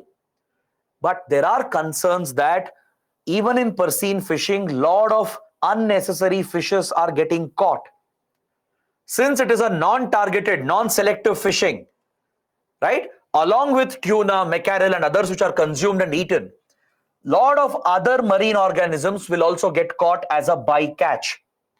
Dolphins, sharks, turtles and many big organisms which are threatened species, even they will get caught in the net. Many of them die eventually, right? That is why Persine fishing is considered as hazardous for the environment. Just like bottom trawling, even Persine fishing in mid-waters is seen as environmentally unsustainable. Many experts believe it does not give enough time for nature to replenish the fishes. And the other concern is it will affect the small fishermen. Because see, small fishermen cannot afford mechanized boats and the Persine fishing nets. They are very, very expensive. Only the rich, well-off fishermen, big industries can do this. So small fishermen are reporting lower catches and they are blaming it on Persine fishing. Small fishermen in India, both on the west coast and east coast, they believe that the catch has dropped because of Persine fishing, which is practiced by the big fishermen, the rich fishermen and the industries. Because of the economic concerns and the environmental concerns, many state governments have banned Persine fishing. Is that clear? See, economically, small fishermen could take a hit to their livelihood. They will lose their basic income because of this practice, according to some fishermen. State governments have agreed with this argument. They see this as environmentally unsustainable, as damaging to the environment. So states such as Kerala, union territories like Puducherry, Dadra Nagar Haveli, Diu Daman, Andaman Nicobar, Tamil Nadu, Odisha, they've all banned Persine fishing, even inside territorial waters. Because small fishermen can't cross territorial waters. They usually fish within territorial waters, within 12 nautical miles, right? So within territorial waters, they have banned Persine fishing. That is why many of them had approached the Supreme Court. Now Supreme Court has permitted Persine fishing to continue in EEZ, outside of territorial waters. There was a lack of clarity here because states had a separate ban. Center had not taken a position here. Center was taking the middle ground. Center said Persine fishing is not environmentally damaging, but it could affect the small fishermen. It was concerned about the political flashback because Politically, the issue is sensitive, right? So center was taking a middle stand where it was saying Persian fishing is fine. It's widely accepted around the world. It's not environmentally damaging according to available evidence, but it could affect the livelihood of the fishermen. That is the stand center was taking. So based on all these observations, the Supreme Court has said, let Persian fishing continue for the time being outside of territorial waters. So large fishermen, mechanized boats can reach out, but within territorial waters, small fishermen can continue their regular traditional fishing. All right.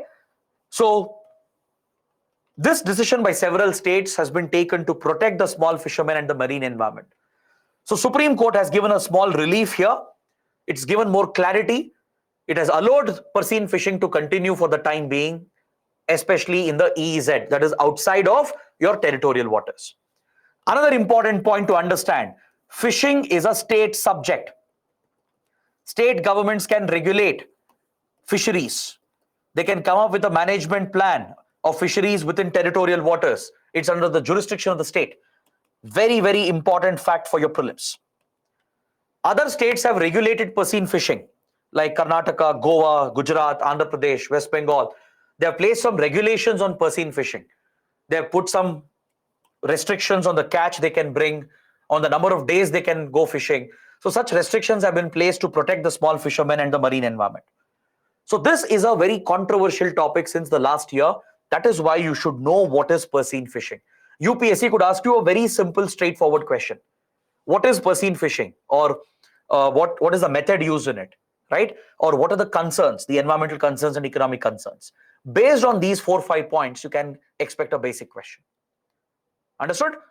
Now let's move to the next topic from science and technology. Marburg virus disease or MVD was in news. Another important topic for your prelims. Last week, it was reported by the WHO, the World Health Organization, that one of the first ever outbreaks of Marburg virus disease has been reported in Africa. In which country? In Equatorial Guinea. Very, very important for your prelims. An outbreak of MVD, a very dangerous pathogen, has been reported in Equatorial Guinea. It is contagious. Experts, epidemiologists feel it has the potential to trigger an epidemic, maybe potentially even a pandemic. If it is allowed to further mutate, if it is not controlled and tackled, right, it does have epidemic, pandemic potential. Now, MVD is a very dangerous disease caused by a very dangerous, highly pathogenic virus. So let's understand some important facts here for your prelims. It is a very infectious, virulent disease caused by the Marburg virus. Okay? This virus, it is zoonotic, meaning it jumps from animals to humans. It's a zoonotic virus that jumps from few carriers, few animals. I'll show you which animals. It jumps from animals to human beings, thus making it a zoonotic disease, a zoonotic virus. It belongs to the Ebola family, the deadly Ebola virus. Is that clear? Ebola outbreaks have been reported across Africa, particularly West Africa and parts of Central Africa. It's very, very deadly, dangerous. It has a very high fatality rate. If you look at Ebola, right? Ebola has a very high fatality rate. Survival chances are very low. And MVD belongs to the same family. The Marburg virus belongs to the family of Ebola viruses. All right? Just like SARS coronavirus 2 belong to the coronavirus family. Similarly, Marburg virus belongs to the Ebola family. The fatality rate of MVD is a staggering 50%. It averages between 25 to 88%. Depending on the previous cases that we have seen, it was first detected in 1967 in Africa. So in the last 50, 60 years, we have seen few cases, but this is the first outbreak which has happened, the major outbreak. In all these cases, evidence shows that the fatality rate is anywhere between 25 to 88%. The death rate is very high. On an average, the fatality rate comes to 50%. That is, half the people who get infected are going to die. Now, this is a very serious concern. That is why you need to understand the causes, the symptoms, and the diagnosis and the treatment of this deadly virulent disease. Please note down the key points I'm going to highlight. They are very, very important for your prelims. As I mentioned, it's a zoonotic virus jumping from an animal reservoir to humans. Usually the reservoir is African fruit bats. Bats are carriers of many deadly pathogens, including the Marburg virus. It can be seen in primates as well. Even primates can be affected. Apes can be affected by it. The problem is this disease leads to hemorrhagic fever. It leads to hemorrhagic fever with very deadly symptoms, could affect your oxygen levels, blood levels, and it could eventually lead to death as well. The symptoms include your regular flu-like symptoms, fever, chills, night chills especially, severe headache, sore throat, weakness, muscle ache, and along with that, symptoms could even escalate to severe diarrhea, vomiting, nausea, rashes, and eventually it could lead to a situation where it leads to multi-organ failure. It could affect the functioning of your internal organs, key organs like respiratory system, digestive systems, gastrointestinal systems. Multiple organs could get affected, leading to multi-organ failure and eventual cardiac arrest. So it's a very deadly hemorrhagic fever where the death rate is 50% and above, and the virus has been reported in Africa. Detected in 1967 with few small reports here and there, but this time, for the first time in Equatorial Guinea, a first major outbreak has been recognized by the WHO. It even held an emergency meeting to coordinate with countries to take the right measures to ensure that we don't allow this to spread further and we contain the spread as soon as possible. Contamination is, of course, by coming in contact with these animals, these carriers. Humans can get infected when you come in contact with the African fruit bat or any other animal which has been infected. When you come in direct contact with their bodily fluids, like saliva or blood or semen or feces, urine, right? So those humans who have close contact with such animals, especially the fruit bats, they have the highest risk, and human-to-human transmission is also possible. A contaminated person, an infected person, can transmit the pathogen to another human being, of course, through contact. When you come in contact with the bodily fluids, if you're in close contact with the person, the virus is going to make a jump, thereby infecting other people as well. The problem is diagnosis is available. It is a little challenging, but it can be diagnosed. But the problem is treatment. See, for diagnosis, of course, just like COVID-19, other flu-like viruses, swabs are taken, throat and nasal swabs. Even blood sample can indicate the extent of the infection, right? Tests like ELISA, RT-PCR, these regular tests are effective in detecting the Marburg virus. But the problem is in treatment. There is no vaccine to prevent it. There is no antiviral treatment. There are no antiviral therapies available against this virus. So only option is to treat the symptoms.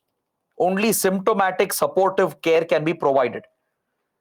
Basic medication like paracetamol to bring down the fever, monitoring the oxygen levels, providing hydration, right? Such basic supportive care to treat the symptoms can be provided. Your body, your immune system has to fight it out, right? Or else the risk is very, very high. It can very quickly escalate into serious symptoms, eventually leading to death. That is why MVD is a very, very deadly pathogenic disease, and it could be an important topic for your prelims, right? Very basic questions. Where does it originate from? Is it a zoonotic virus? What are the carriers, the causes, the spread, symptoms, treatment and diagnosis, and where is it reported? If you know these basic facts, trust me, you can answer any question. Now, moving on to the last but one topic, Antarctica's Thwaites Glacier. The topic is from Environment Ecology. It was in news last week. You should know what is this glacier, where is it located? Just the basic facts again. Why is this glacier in news? The Thwaites Glacier is quite popular. It's widely studied. It's even called the Doomsday Glacier because many experts, they predict if the Thwaites Glacier were to melt because of global warming, this could possibly be the end of humanity as we know. It could possibly be a potential apocalyptic event. I'll tell you why. See, the Thwaites Glacier is located here. Please observe the map. This is Antarctica, the South Pole, right? You can see West Antarctica. This is the South Pole here. So Thwaites Glacier is located in West Antarctica. Please note this down. And it is part of the Amundsen Sea. These 2 points are very important. You can get a basic map-based question. It's located in West Antarctica towards the Amundsen Sea. Now, this glacier is in news because last week a research paper was brought out. It was published in Nature, which is a very popular scientific journal. This research paper was studying how the glacier is melting, how the melting is accelerated by global warming. Researchers had sent a robotic vehicle, they had sent a robotic vessel called IceFin. It was sent under the glacier. This robotic submarine vessel, it went under the glacier to study the strength, the integrity of the glacier and the rate at which it is melting. The study has shown that warm water coming from other parts of the earth, it is seeping into the weaker spots of the glacier, thereby further accelerating the melting process, and this could potentially trigger an apocalyptic event. That's why it's called the Doomsday Glacier. Studies have shown if the Thwaites Glacier were to melt completely, it is going to increase the global sea level by 0.5 meter. This one glacier melting completely, this alone is enough to increase the global sea level by 0.5 meter. The other challenge is, if this major glacier were to melt in the Antarctic, it is going to weaken the integrity of the surrounding glaciers as well. It's going to accelerate the melting of the other glaciers, thus increasing sea level rise to 3 meters, which is almost 10 feet, which is enough to submerge most of our coastal cities. Is that clear? That is why it's called the Doomsday Glacier, the other name for it. This glacier has been a subject of study for climate experts and environmental experts. Recently, researchers have sent this submersible robotic vessel. You can see here in the image, this is IceFin. This is the research vessel that went under the glacier. It studied the rate of melting, the temperature levels, the weak spots of the glacier, and the study has shown that warm water is seeping into the cracks that are developing. It is accelerating the melting process. So that is why there is a lot of attention paid to the Antarctic's Thwaites Glacier. Understood? So you should know where it is located. Why is it called the Doomsday Glacier? What's the risk? What's the concern? And what is the research vessel which was used to come out with these findings? This robotic vessel is called IceFin. If you know these basic facts, it is enough to answer a prelims question. Now, coming to the last topic from environment ecology. Let's wrap it up. Then I'll take all your questions and doubts. There were a couple of important species which were in news. If you look at previous papers, UPSC frequently asks questions on threatened species. That's why I look out for such topics in current affairs. In the last 1 week, snow leopard and Indian pangolin were in news. They were not reported in all newspapers, but in some important outlets, snow leopard and Indian pangolin were reported. So let's look at both of them and also look at an organization, environment-related organization called TRAFFIC. Very important facts for your prelims. Snow leopard is this majestic feline creature that you find in the snow-capped high-altitude areas. They are native to the mountain ranges of Central and South Asia. This is where you find them. Now, why is it in news? It is in news because last week in Uttarakhand, the rare snow leopard was spotted in the Pithoragarh district that borders Nepal in the disputed Kalapani region. In the Pithoragarh district of Uttarakhand, a snow leopard was spotted. That is a very big development which was in news, right? It was seen along the India-Nepal border. So you should know all the key facts about snow leopard. Where do you find it? It is found in the high mountain ranges of Central Asia and South Asia. If you look at its conservation status on the IUCN Red List, it is listed as vulnerable. It's a threatened species. It's listed as vulnerable, and under the Wildlife Protection Act of India, it's been given the highest degree of protection. It's a Schedule 1 animal. Hunting of this animal is strictly prohibited. It delivers the strictest punishment. Schedule 1 animals have the highest degree of protection under the Wildlife Protection Act. All right. So this is the conservation status. Vulnerable on the IUCN Red List and Schedule 1 under Wildlife Protection Act.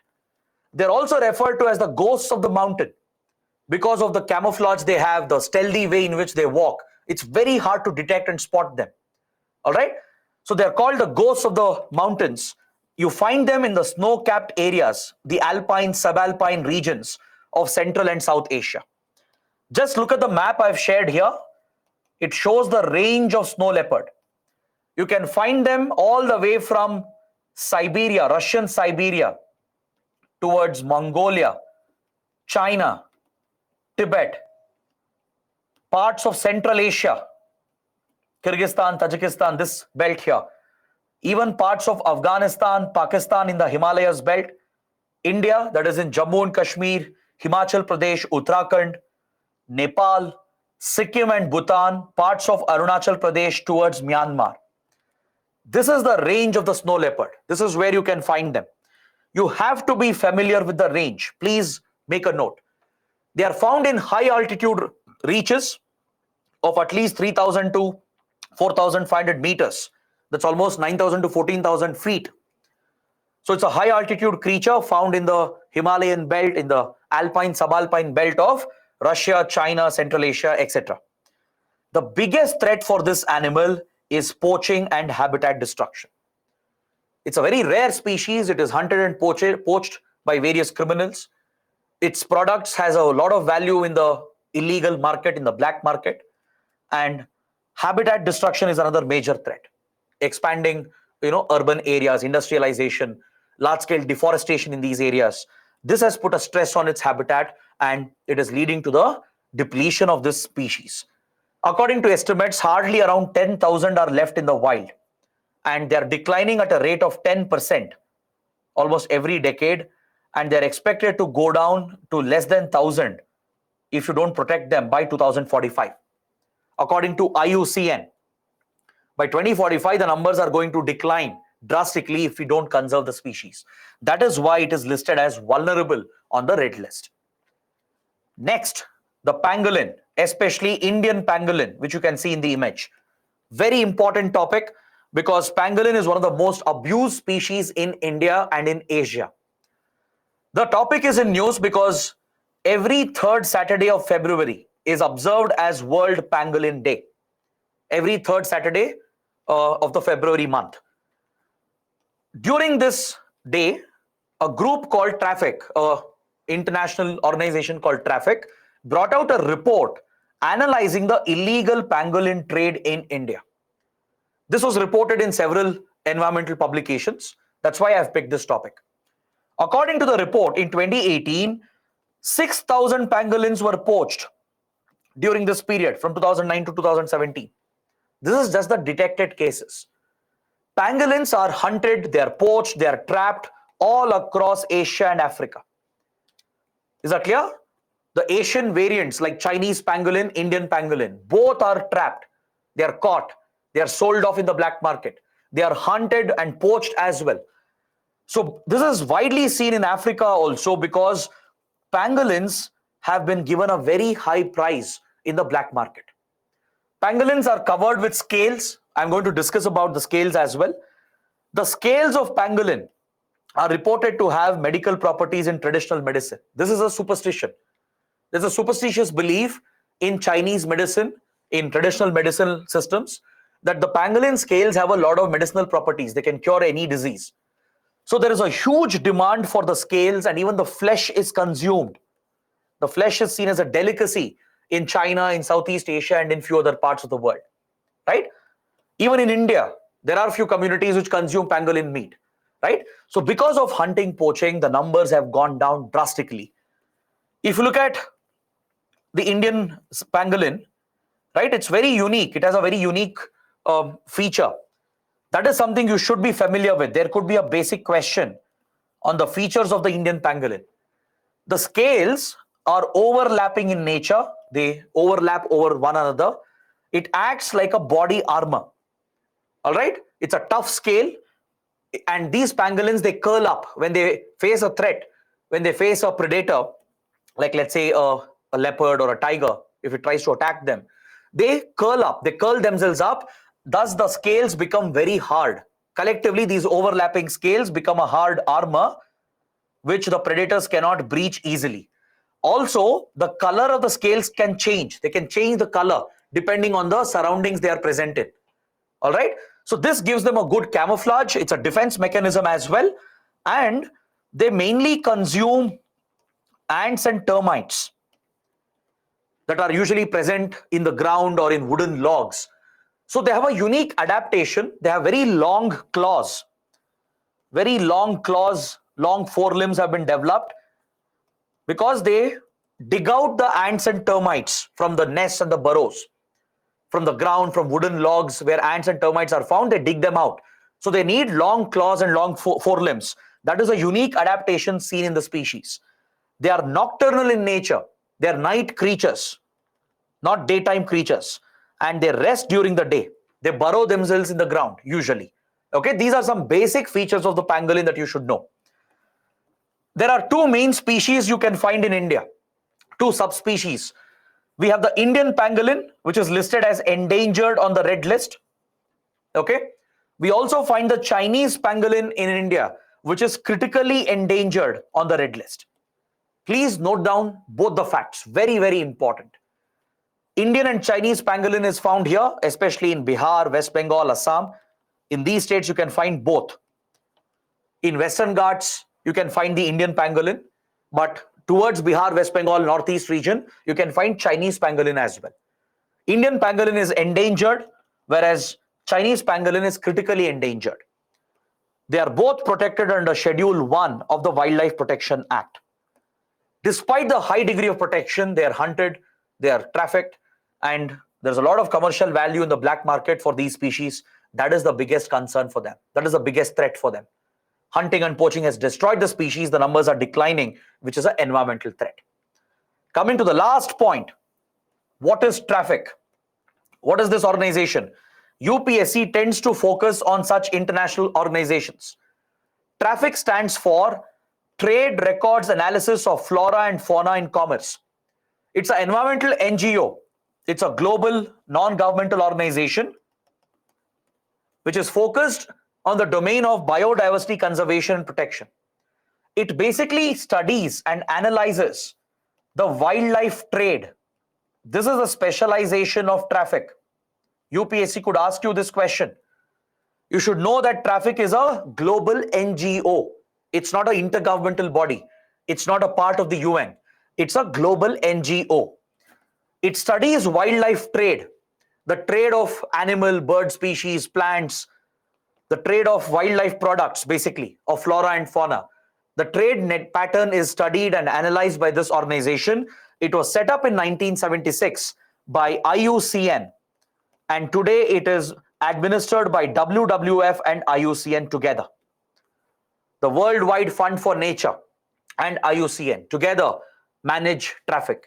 It works in close coordination with the CITES Convention, the Convention on International Trade in Endangered Species. It provides the data, the scientific data needed for action to be taken at the CITES Convention to protect certain plants, animals, and species from exploitative international trade. Is that clear? Various flora, fauna, they are traded. There is a big market for them. Some of it is commercially recognized. It is legally allowed. But if it is exploitative, and especially if protected species are hunted and trafficked, that poses a serious threat, which is illegal. It's an organized crime. So traffic is the organization keeping a check, it keeps an eye on the trend that develops in wildlife trade, in wildlife trafficking. All right. It is maintained as an alliance between WWF and IUCN. These are the basic facts that you should know about traffic. So this basically brings my discussion to an end. I've covered all the 8 topics along with the subtopics that we wanted to discuss. Now let's see the questions, the doubts which have come up. Let me try to answer a few questions so that all your doubts are cleared, and then we can close the session for today. Shashank is asking, sir, what are the important news sources you suggest apart from Hindu? Apart from Hindu, the Indian Express is good, right? Down to earth for environmental issues. PIB, of course. So the idea here is not to maximize your sources. Keep it minimal. One newspaper is more than enough. But for few topics like environment, government schemes, that's where you refer other sources like PIB or environmental magazines, etc. Otherwise, the Hindu or Indian Express should be sufficient.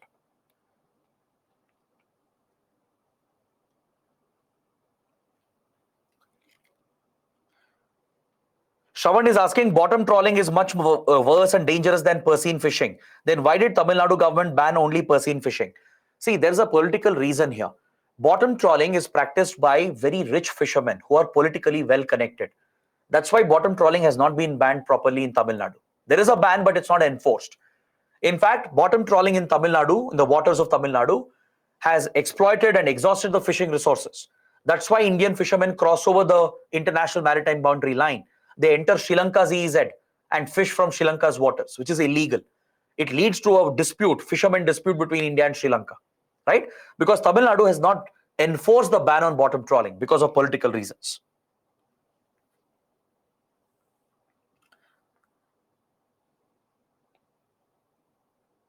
Harsh is asking, before 1968, which code was used to decide symbols? I told you it was the code of election conduct, the conduct of election rules of 1961. Repeat the Antarctica topic, Sandeep is asking. See, Antarctica, the glacier that we were talking about, it's very prone to climate change and global warming. The Thwaites Glacier is melting at a rapid rate. Recently, a study was conducted to understand the dynamics which are at play. This submersible robotic vehicle called IceFin detected gaps in the glacier where warm water is sneaking through. It's accelerating the melting. So this is a serious global concern because it's called the Doomsday Glacier. It's such a large glacier, it holds so much water. If it were to melt entirely, global sea levels will increase by 0.5 meter. And this could weaken the other glaciers, surrounding glaciers in West Antarctica, near the Amundsen Sea. If they all melt, the global sea levels could go up by almost 3 meters, that is almost 10 feet, which is very dangerous. It could submerge most of your coastal cities.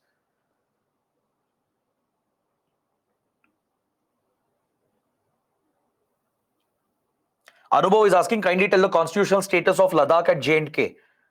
The legal constitutional status of J&K Ladakh is quite simple. J&K is a union territory with a legislative assembly, right? Elections are yet to be held to that legislative assembly. Until then, it is being administered by the center. Then Ladakh is a union territory directly under the center with no legislative assembly. And Ladakh has legal autonomy through the Act, 1995 Act. Limited autonomy has been given in certain areas. So that is the legal constitutional status of J&K and Ladakh.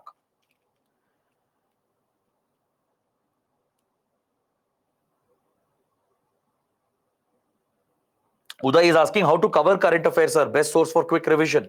Watch the webinars. Read the monthly magazine. That's more than enough. Attend the weekly webinars without fail on Tuesday, Thursday, and every month revise the monthly magazine. That is more than sufficient. Okay. So guys, these are the questions here. I think with this, we can close the session for today. I hope it was a good, productive session. Do let me know how it went. I'll take a look at all your comments, and I hope to see you soon. We'll meet again next week. I'll try to bring up as many topics as possible. So till then, please revise, take up the assignments I gave you, and also let me know how the class went. Thanks for watching. Take care. Good night.